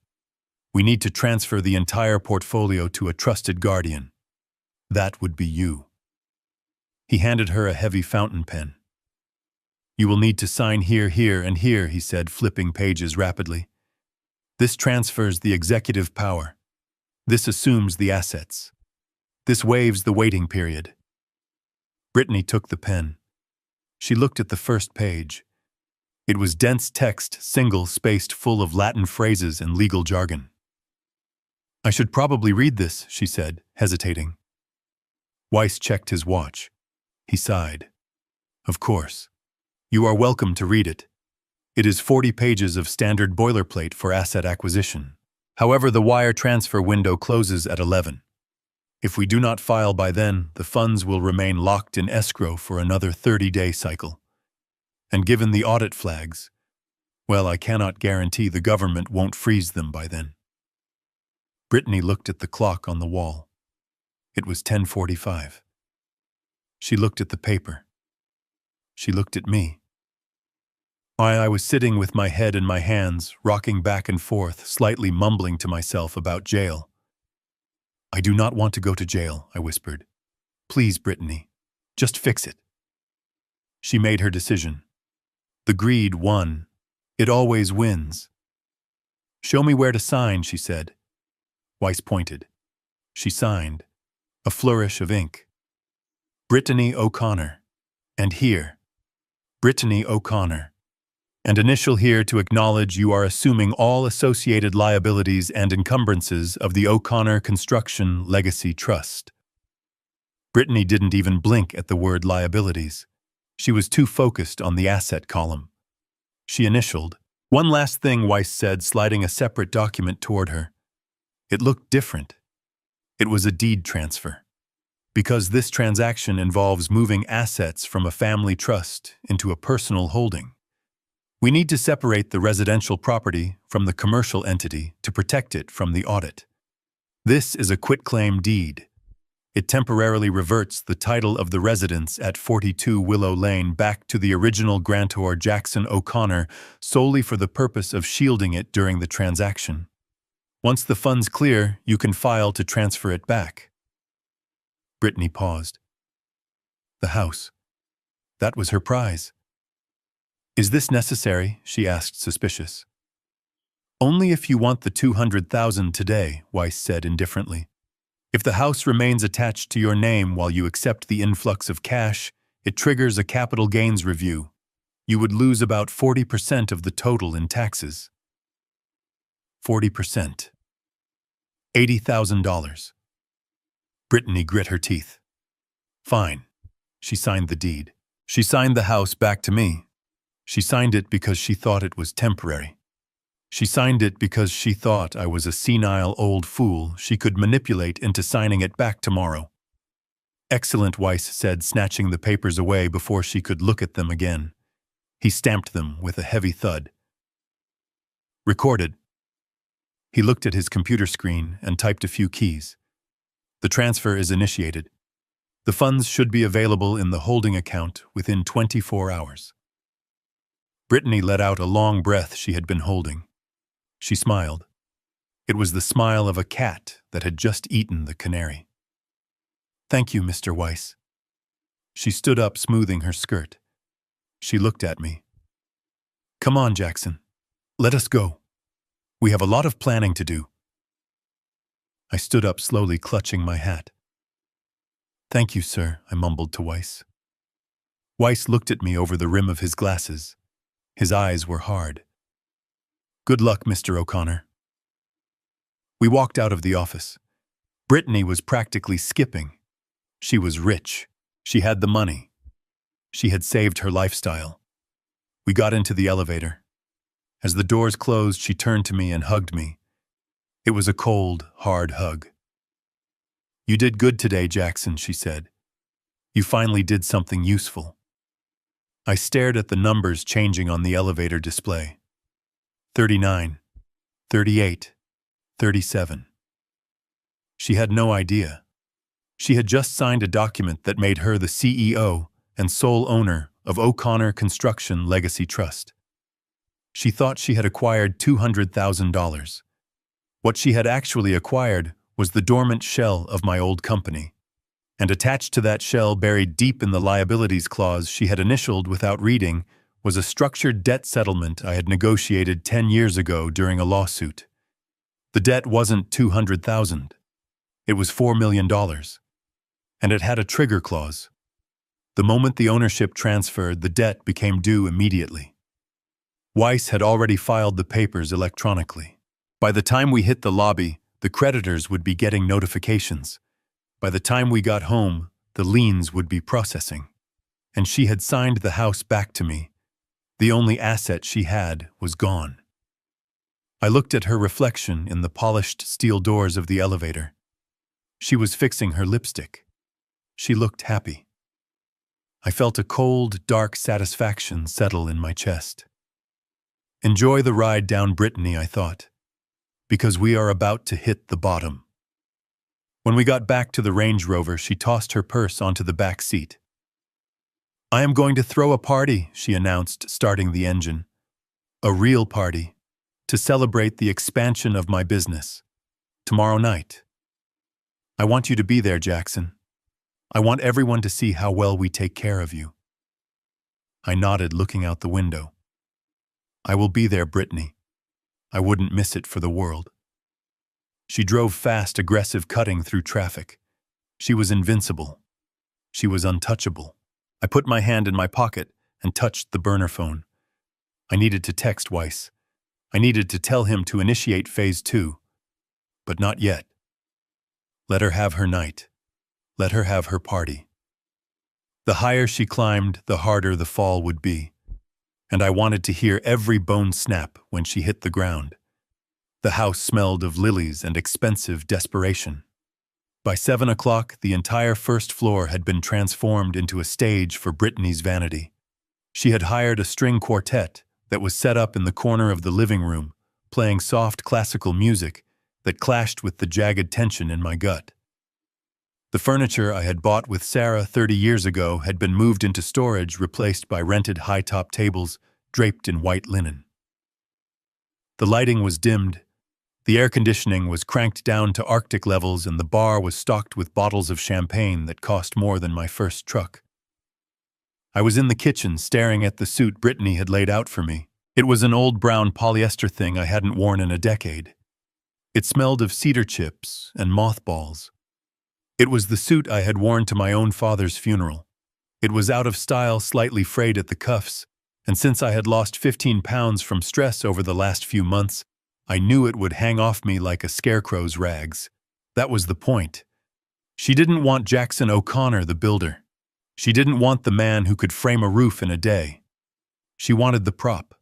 She wanted the senile, shuffling old man who needed a guardian.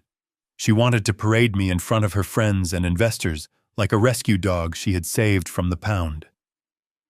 I put on the suit. The fabric scratched my neck. I buttoned the shirt, which was tight at the collar, and tied the tie loosely. I looked in the mirror. I looked pathetic. I looked beaten. Good, I whispered to my reflection.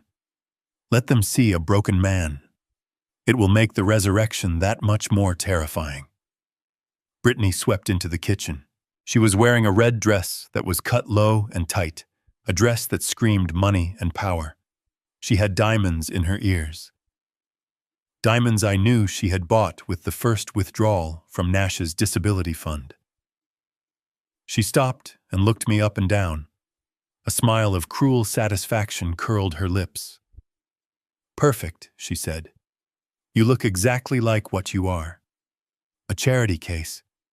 She walked over to the counter and picked up a silver tray loaded with crystal champagne flutes. She shoved it into my hands. Here's the deal, Jackson. The catering staff is short one server. Since you are living here for free, I figure you can earn your keep. I want you to circulate. Offer drinks. Keep the glasses full. And for God's sake, do not talk. If someone asks you something, just smile and nod. If you start babbling about your old construction jobs or your dead wife, I will put you in the basement and lock the door. Do you understand? I gripped the cold silver handles of the tray. My knuckles turned white. I wanted to throw this tray against the wall. I wanted to shatter every glass. I understand, Brittany, I said, keeping my voice low and trembling. I want to help. Good. And remember, tonight is a celebration. We are celebrating the future. My future. Our future. So try not to look so miserable. She turned on her heel and marched out to greet the first wave of guests. I took a breath. I walked out into the living room. The party was in full swing within 30 minutes. The house was packed. I didn't recognize half the people there. They were the new money of Scottsdale, the real estate developers, the tech entrepreneurs, the social climbers.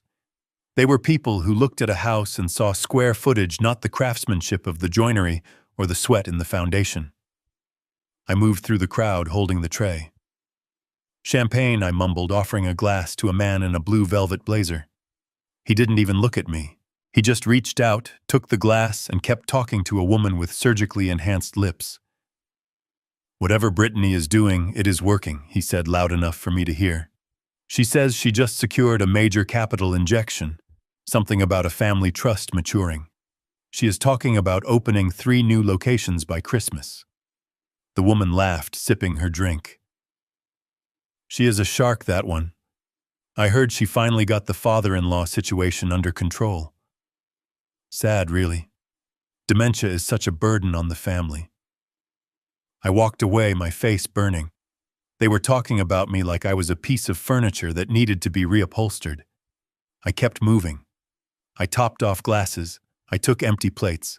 I played the servant in the house I owned. I saw Leo arrive. He wasn't invited, of course. He was outside, parked down the street in his beat-up van, watching. We had texted earlier. He was the backup. If anything went wrong, if I couldn't trigger the video, he was ready to storm the front door. But I knew I wouldn't need him. Brittany was working the room like a politician. She was laughing, touching arms, clinking glasses. She was high on the adrenaline of her perceived victory. She thought the papers she signed yesterday had solved all her problems. She thought the $200,000 was sitting in her account ready to be spent. She didn't know that the bank alerts had already started hitting her email, which she was too busy to check. She didn't know that the liens against O'Connor Construction were already attaching themselves to her social security number like barnacles on a sinking ship. Around 9 o'clock, the music stopped. The string quartet put down their bows. Brittany walked to the center of the room. She stood on the first step of the grand staircase, giving her height over the crowd. A hush fell over the room. She tapped a spoon against her glass. "Thank you, everyone," she said, her voice projecting clear and confident. "Thank you all for coming tonight." There was a ripple of applause. I stood in the back near the kitchen door, holding my tray, hidden in the shadows. "Tonight is a special night," she continued, beaming. "As many of you know, the last few years have been challenging. With my husband Nash serving overseas working on sensitive government contracts, I have had to carry the weight of this family alone." She paused for effect, letting the sympathy wash over her. "It hasn't been easy, and recently we have had to face new challenges with Nash's father Jackson." She gestured vaguely in my direction, not looking at me, just pointing to the back of the room like she was indicating a stain on the carpet. "Jackson has been struggling," she said, dropping her voice to a respectful whisper. "His health, his memory, it is failing. It has been heartbreaking to watch the man who built this house lose his way. But as a family, we do not abandon our own." The crowd murmured their approval. "What a saint. What a martyr. That is why today I made a decision," she announced, lifting her chin. "I have officially taken legal guardianship of Jackson and the O'Connor family estate." There was a gasp of admiration. Applause broke out louder this time. "It is a heavy responsibility," she said over the clapping, "but it is necessary. I need to ensure that the legacy of this family is protected. I need to ensure that the resources are managed correctly so that Jackson can have the care he needs in his final years." She was selling my funeral while I was standing there serving the wine. And to celebrate this new chapter, she said, her eyes glittering, "I am announcing a complete rebranding of my company. With the new capital from the family trust, we are going global." She raised her glass. "To family, to the future, and to Nash, who I know is thinking of us right now from halfway across the world." To Nash, the crowd chorused. I felt a vibration in my pocket. It was the burner phone. A text from Weiss. "It is done. The video is queued. The remote access is live. You have the floor jack." I put the tray down on a side table. The glasses clinked loudly, but no one noticed. They were all looking at Brittany. She was glowing. She was basking in the adoration. She truly believed she had won. She believed she had buried the truth so deep it would never see the light of day. "Come here, Jackson," she called out, spotting me in the shadows. "Come up here. Let everyone see that you are safe. Let everyone see that you are taken care of." She wanted me to kiss the ring. She wanted the final submission. I stepped out of the shadows. I walked through the crowd. People parted for me, looking at me with pity. Poor old man. He looks so confused. Look at that suit. I walked to the bottom of the stairs. I looked up at her. She smiled down at me, benevolent and cruel. "Come on, Jackson," she urged, reaching out a hand. "Join me." I reached into my pocket. I didn't take her hand. I took out a small black remote control. Brittany frowned. Her eyes flicked to the remote, then back to my face. She saw something there that made her smile falter. She saw the clarity. She saw the hate. "What are you doing?" she whispered, her voice barely audible over the murmur of the crowd. "I am adjusting the lighting." "Brittany," I said. My voice was loud, steady. It carried to the back of the room. "I am not senile," I said louder, turning to face the crowd. "And I do not need a guardian." The room went silent. The tension was instant electric. Jackson Brittany hissed, her face contorting. "Go to your room. You are having an episode." I pressed the button on the remote. Behind Brittany, a massive projection screen began to lower from the ceiling. It was part of the home theater system I had installed years ago. Brittany had intended to use it later to show a promotional video for her skincare line. "Stop it," she said, stepping down a stair, reaching for me. "Give me that." I stepped back out of her reach. "You wanted everyone to know where Nash is," I said. "You wanted everyone to know about the family legacy." I pressed the second button. The screen flickered to life. The audio popped and hissed over the surround sound speakers booming through the room. "Well, let us show them," I said. The image on the screen wasn't a skincare ad. It wasn't a photo montage. It was a live feed. The room gasped. On the screen, bright and high definition, was a hospital room. It was clean. It was white. There was a nurse adjusting a pillow, and in the bed, sitting up, supported by pillows, was a man. He was thin, he was scarred, but he was clean-shaven. He was looking directly into the camera. Brittany froze. She turned slowly to look at the screen. The glass of champagne slipped from her fingers. It hit the marble step and shattered, spraying glass and wine over her red dress. She didn't even flinch. She stared at the screen. Her mouth opened, but no sound came out. On the screen, the man raised his hand. He waved, and then a mechanical voice generated by a tablet on his lap filled the room. "Hello, Brittany." The crowd was paralyzed. They looked from the screen to Brittany to me. "Did you miss me?" the mechanical voice asked. Brittany started to shake. She backed up until she hit the railing of the stairs. "No," she whispered. "No, he is in Dubai." I walked up the first step. I stood next to her. I looked out at the sea of shocked faces. "He is not in Dubai," I said, my voice cold as iron. "He never was." I pointed at the screen. "That is Nash O'Connor, my son, and for the last 4 years, he has been rotting in a state facility 200 miles from here because his wife signed a paper saying I was dead and threw him away like garbage so she could spend his disability money on parties and diamonds." A scream rose in the room. Someone dropped a glass. Brittany lunged at me. "Shut up!" she shrieked. "Shut it off! He is lying! He is crazy!" She clawed at the remote, but I caught her wrist. I held it tight. I wasn't the frail old man anymore. I was the man who bent rebar for a living.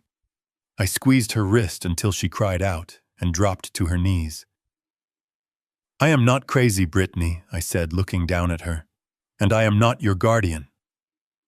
I looked at the screen. Nash was watching. I could see the tears on his face. "Tell them, son," I said. On the screen, Nash tapped the tablet. "She stole my life," the voice said. "She buried me, but my father dug me up." I looked back at Brittany. She was sobbing now, huddled on the stairs, a ruin in a red dress.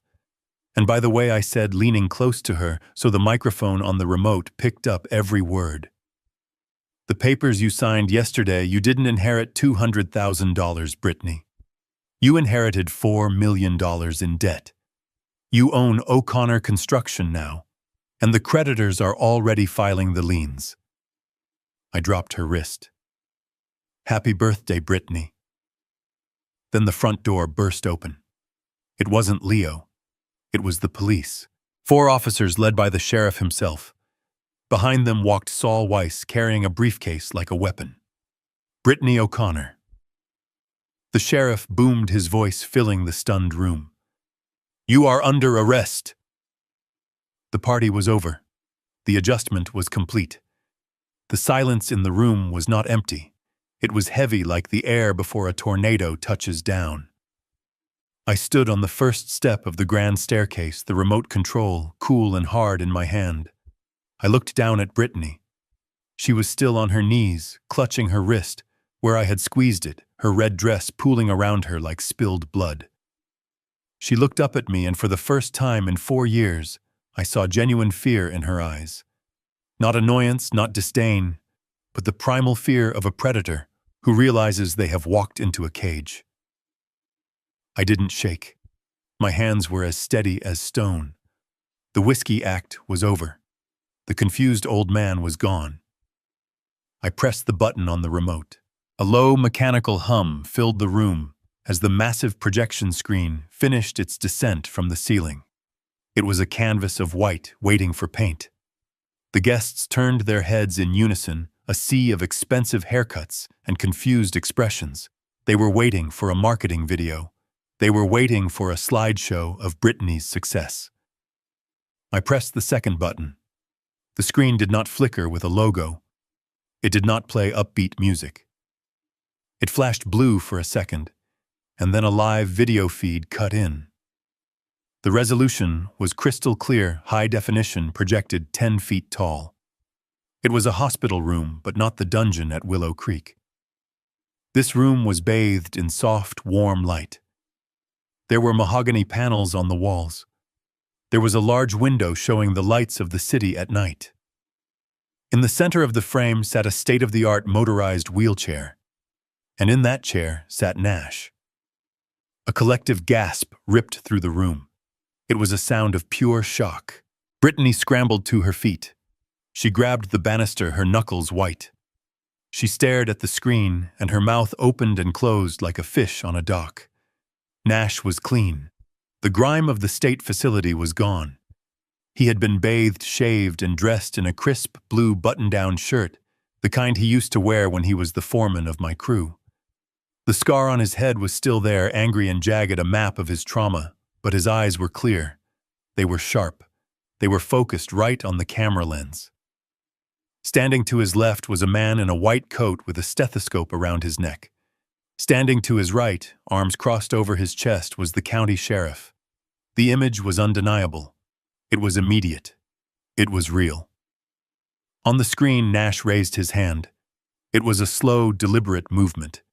He placed his hand on a specialized tablet mounted to the arm of his wheelchair. He tapped the screen with his index finger.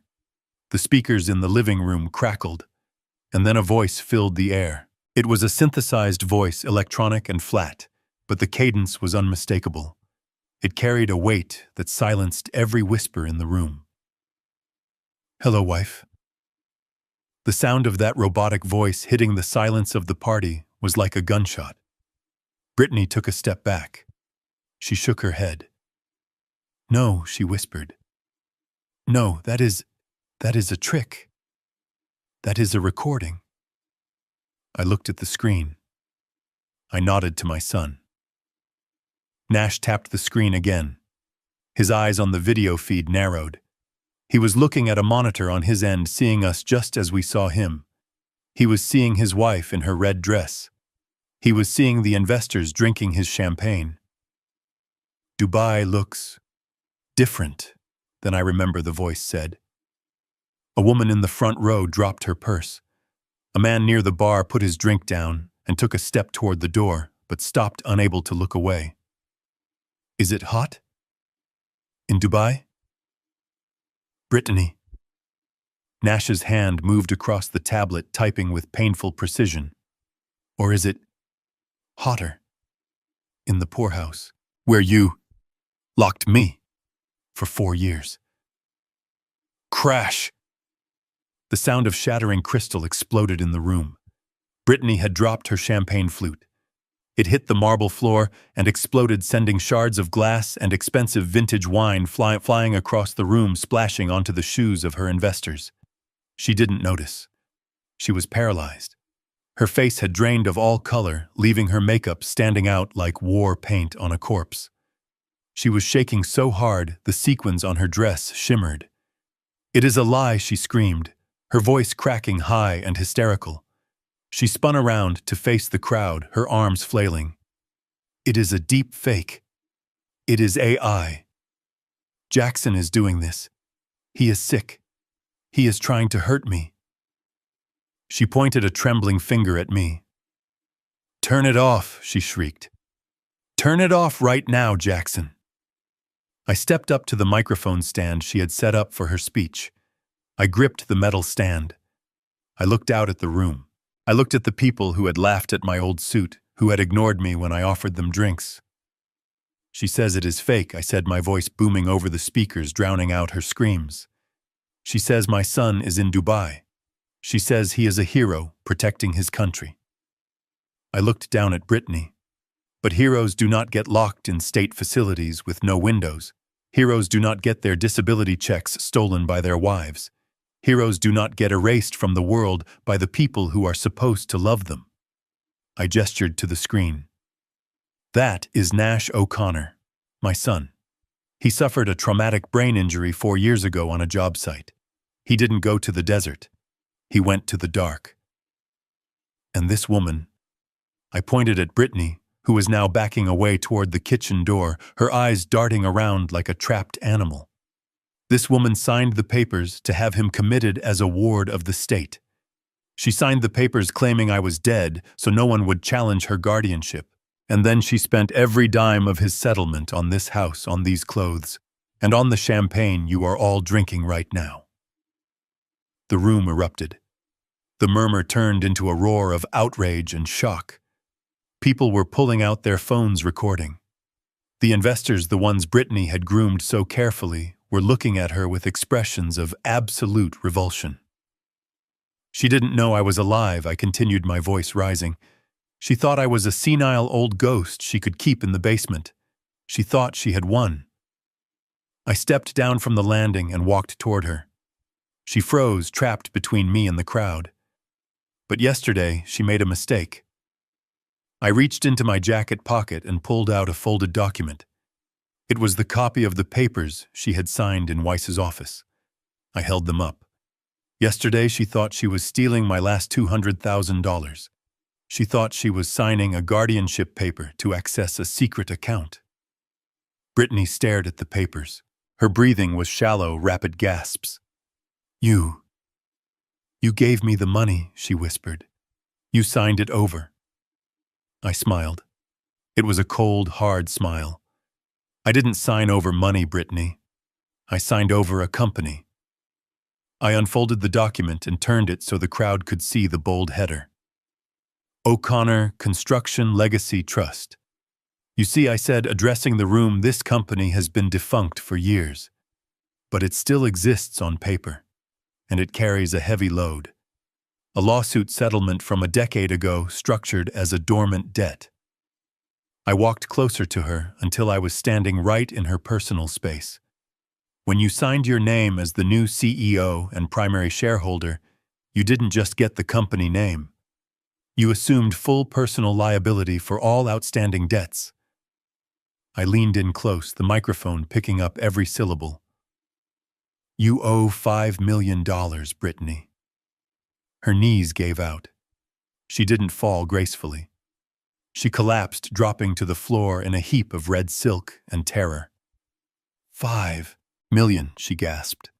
And since you signed the house back to me, to avoid the taxes, I continued enjoying the look of absolute devastation on her face. You have no assets. You have nothing. The bank liens were filed this morning. They are freezing your accounts as we speak. The car in the driveway. It is being repossessed. The jewelry you are wearing. It belongs to the creditors now. She looked up at me, tears streaming down her face, ruining her perfect makeup. You cannot do this, she sobbed. I am family. Family, I repeated the word, tasting like bile. You lost the right to use that word when you left my son to rot in his own filth. I turned back to the screen. The sheriff on the video feed stepped forward, placing a hand on Nash's shoulder. He looked into the camera. That is enough, Jack, the sheriff said, his voice coming through the speakers, stern and official. We have seen enough. The warrant is active. I looked at the front door. Open it, I said. The heavy oak doors swung open. It wasn't Leo. It wasn't a guest. It was 4 uniformed officers. They marched into the room, their faces grim. The crowd parted for them, creating a wide aisle straight to where Brittany lay on the floor. Brittany O'Connor, the lead officer said, pulling a pair of handcuffs from his belt. You are under arrest. For what, she screamed, scrambling backward on the marble floor, kicking her heels. I didn't do anything. This is a mistake. He tricked me. You are under arrest for the kidnapping and false imprisonment of Nash O'Connor, the officer said, reciting the charges with mechanical precision. For fraud, for embezzlement of a vulnerable adult, for identity theft, and for falsifying death records. He reached down and grabbed her arm, pulling her up. She fought. She screamed. She tried to bite him. It was an ugly, primal display. "Stop it, Jackson," she shrieked, looking at me with wild eyes. Tell them I took care of you. Tell them we are partners." I stood there, straightening my old tie. I looked at her one last time. "We were never partners, Brittany. I was just the man you forgot to bury." The officer clicked the cuffs onto her wrists. The sound was sharp and final. "Take her away," I said. They dragged her out. She was screaming, cursing, crying, begging. Her heels dragged on the floor, leaving scuff marks on the marble. The guests watched in silence, recording every second of her downfall. When the door slammed shut, the silence returned. I looked at the screen.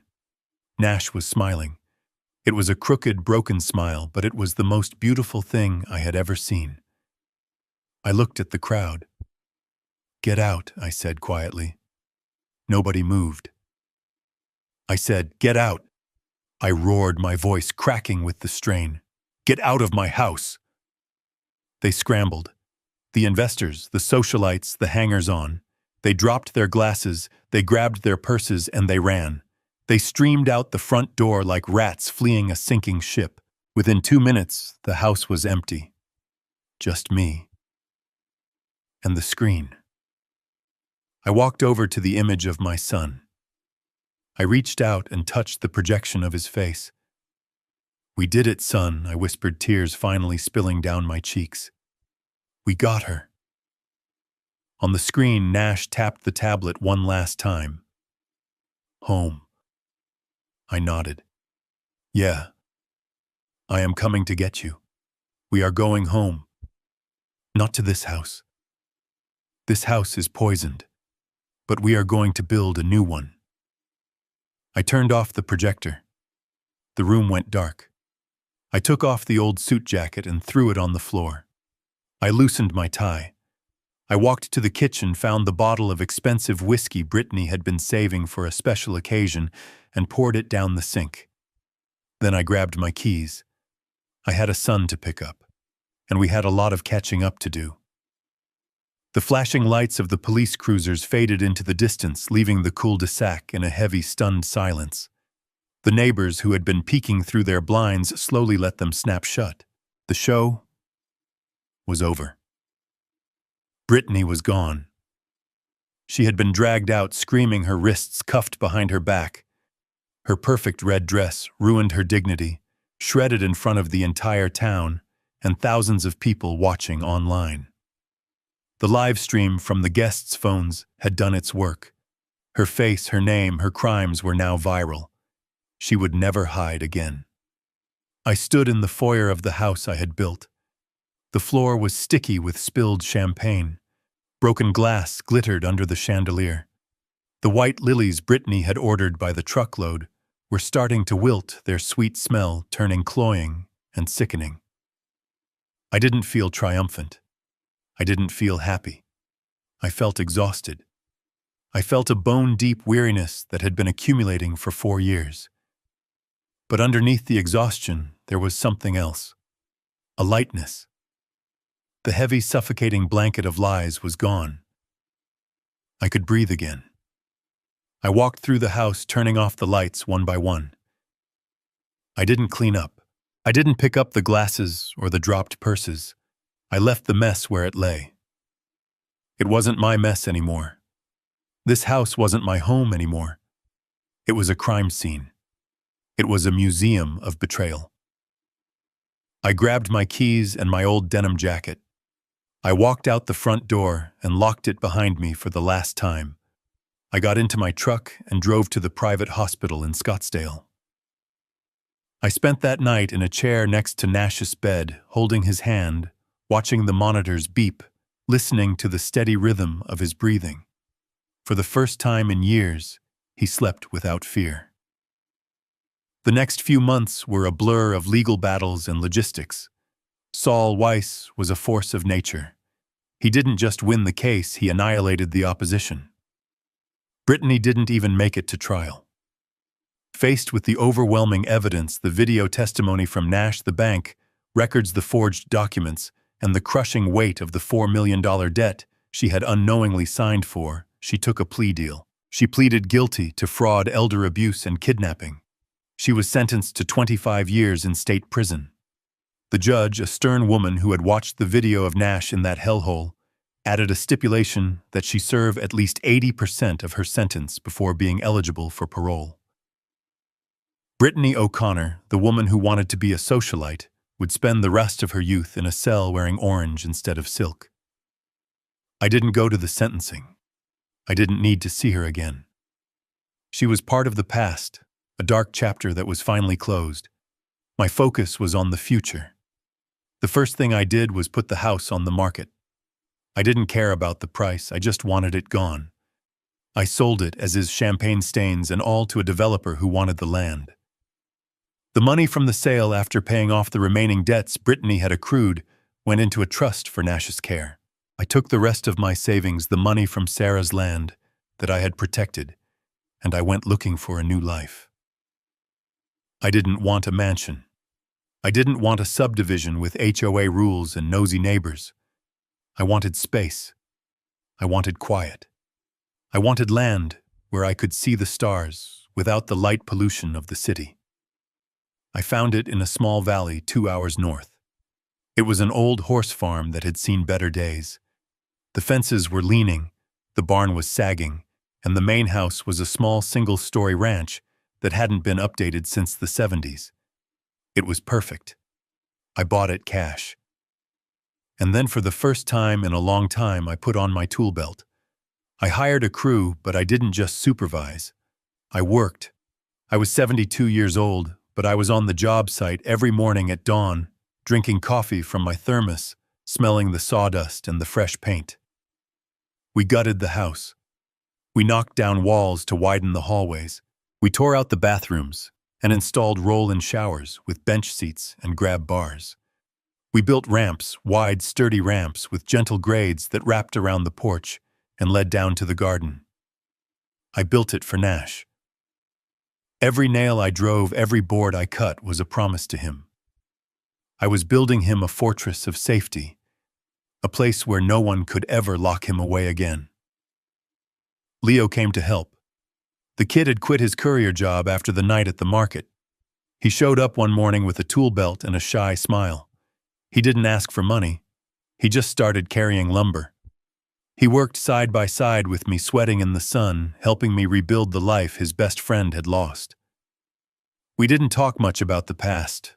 We talked about the work. We talked about the future. 6 months after the arrest, the house was ready. I drove to the hospital to pick up Nash. He had been in intensive therapy, gaining weight, regaining some strength. He still couldn't walk. The damage to his spine and brain from the original accident, exacerbated by 4 years of neglect, meant the wheelchair was permanent. His speech was still slow, difficult, slurred. But he was Nash. His mind was sharp. His spirit was intact. When I wheeled him out of the hospital, blinking in the bright Arizona sun, he took a deep breath. He looked at the sky. He looked at the trees. He looked at me. "Ready, Pops?" he asked, using the tablet mounted to his chair. "Ready, son," I said. We drove to the farm. I watched him in the rearview mirror as we pulled up the long gravel driveway. I saw his eyes widen as he saw the house. It wasn't grand. It was simple. It was sturdy. It was painted a warm sage green with white trim.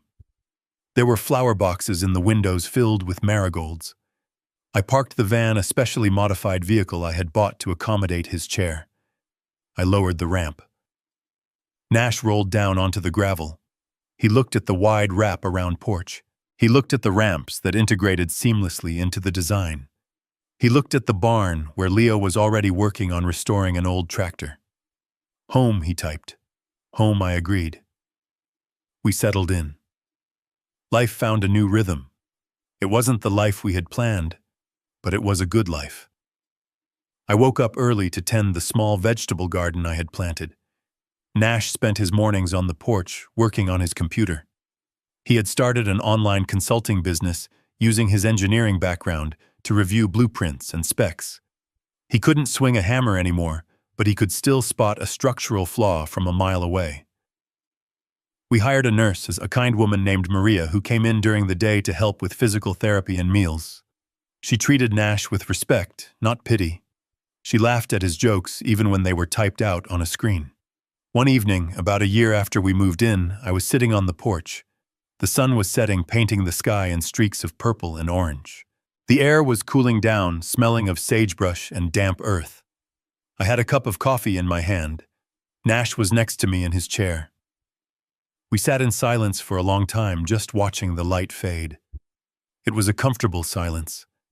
The kind of silence you can only have with someone who knows your whole story, who has seen you at your worst and still sits beside you. I looked at my son. He had filled out. His color was good. The scar on his head had faded to a thin white line. He looked older than his years, weathered by pain, but he looked at peace. He caught me looking.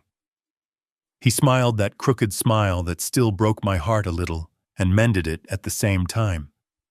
He raised his hand and tapped the screen. Thinking about her, the mechanical voice asked. I shook my head. No. I try not to. She is gone, Nash. She is in the past. He nodded. I am thinking about you, he typed. Me, I asked. Why? You saved me, Pops. You came for me. I looked out at the horizon. I didn't feel like a hero. I felt like a father who had been asleep at the wheel for too long. I should have known sooner, I said, my voice rough. I should have seen through the lies. I let 4 years go by, Nash. 4 years you were in that place. Nash reached out. His hand was steady now. He covered my hand with his. His grip was warm. You found me, he typed. That is what matters. Most people would have given up. Most people would have believed the lie. I squeezed his hand. I believed it because I was afraid, I admitted. I was afraid of being alone. I was afraid of rocking the boat. I let her push me into the corner because I thought I didn't have any fight left. Nash squeezed back. You found the fight, he typed. You burned the boat, Pops. I chuckled a dry sound. Yeah. I guess I did. I looked at the house behind us. It was small. It was modest. But it was ours. It was paid for. It was built with love. There were no secrets in these walls. There were no hidden agendas, no debts, no lies. We start over, I said, looking him in the eye. Right here. Right now. No more secrets, Nash. No more hiding things to protect each other. If we are in trouble, we say it. If we are hurting, we say it. No more secrets, he typed. Deal. Deal, I said. We sat there as the stars came out. The desert was vast and quiet around us. The coyotes started to yip in the distance. I took a sip of my coffee. It was cold, but it tasted good. It tasted like freedom. I thought about the package Leo had handed me at the market. That battered shoebox full of pain. I had kept it. It was in the bottom drawer of my desk. Not as a souvenir of the trauma, but as a reminder. A reminder that the truth is heavy and it is ugly, and sometimes it smells like rot, but it is the only thing that can set you free. Brittany was in a cell staring at a concrete wall. She had wanted a legacy. She had wanted a dynasty. She had ended up with nothing but time to think about the man she underestimated. I looked at Nash. He was adjusting the blanket on his lap. He looked up and caught my eye. Movie night, he typed. I smiled. I stood up and stretched my old joints, popping. Yeah, son, movie night. What are we watching? Something with explosions, he typed, his eyes twinkling. And bad guys getting caught. I laughed. Sounds perfect. I walked behind his chair and released the brake. Let us go inside, I said. We rolled into the house we had built together, into the warmth and the light, leaving the darkness outside where it belonged. The door clicked shut behind us. A solid sound. A safe sound. And for the first time in a long time, I was exactly where I was supposed to be. Home. I learned that silence is not a virtue when it covers up betrayal. For years, I thought keeping the peace was the only way to hold a family together, but that passivity almost cost me my son. We often accept less than we deserve because we fear loneliness, but being alone is far better than being with people who view you as a resource rather than a human being. True family protects you. They don't erase you. Never let anyone convince you that you are powerless or past your prime. It is never too late to take back your life, your dignity, and your voice. If you enjoyed this story of justice and redemption, please hit the like button and subscribe to the channel for more. And tell me in the comments below, have you ever had to make a tough decision to cut a toxic family member out of your life? I read every single comment. Until next time.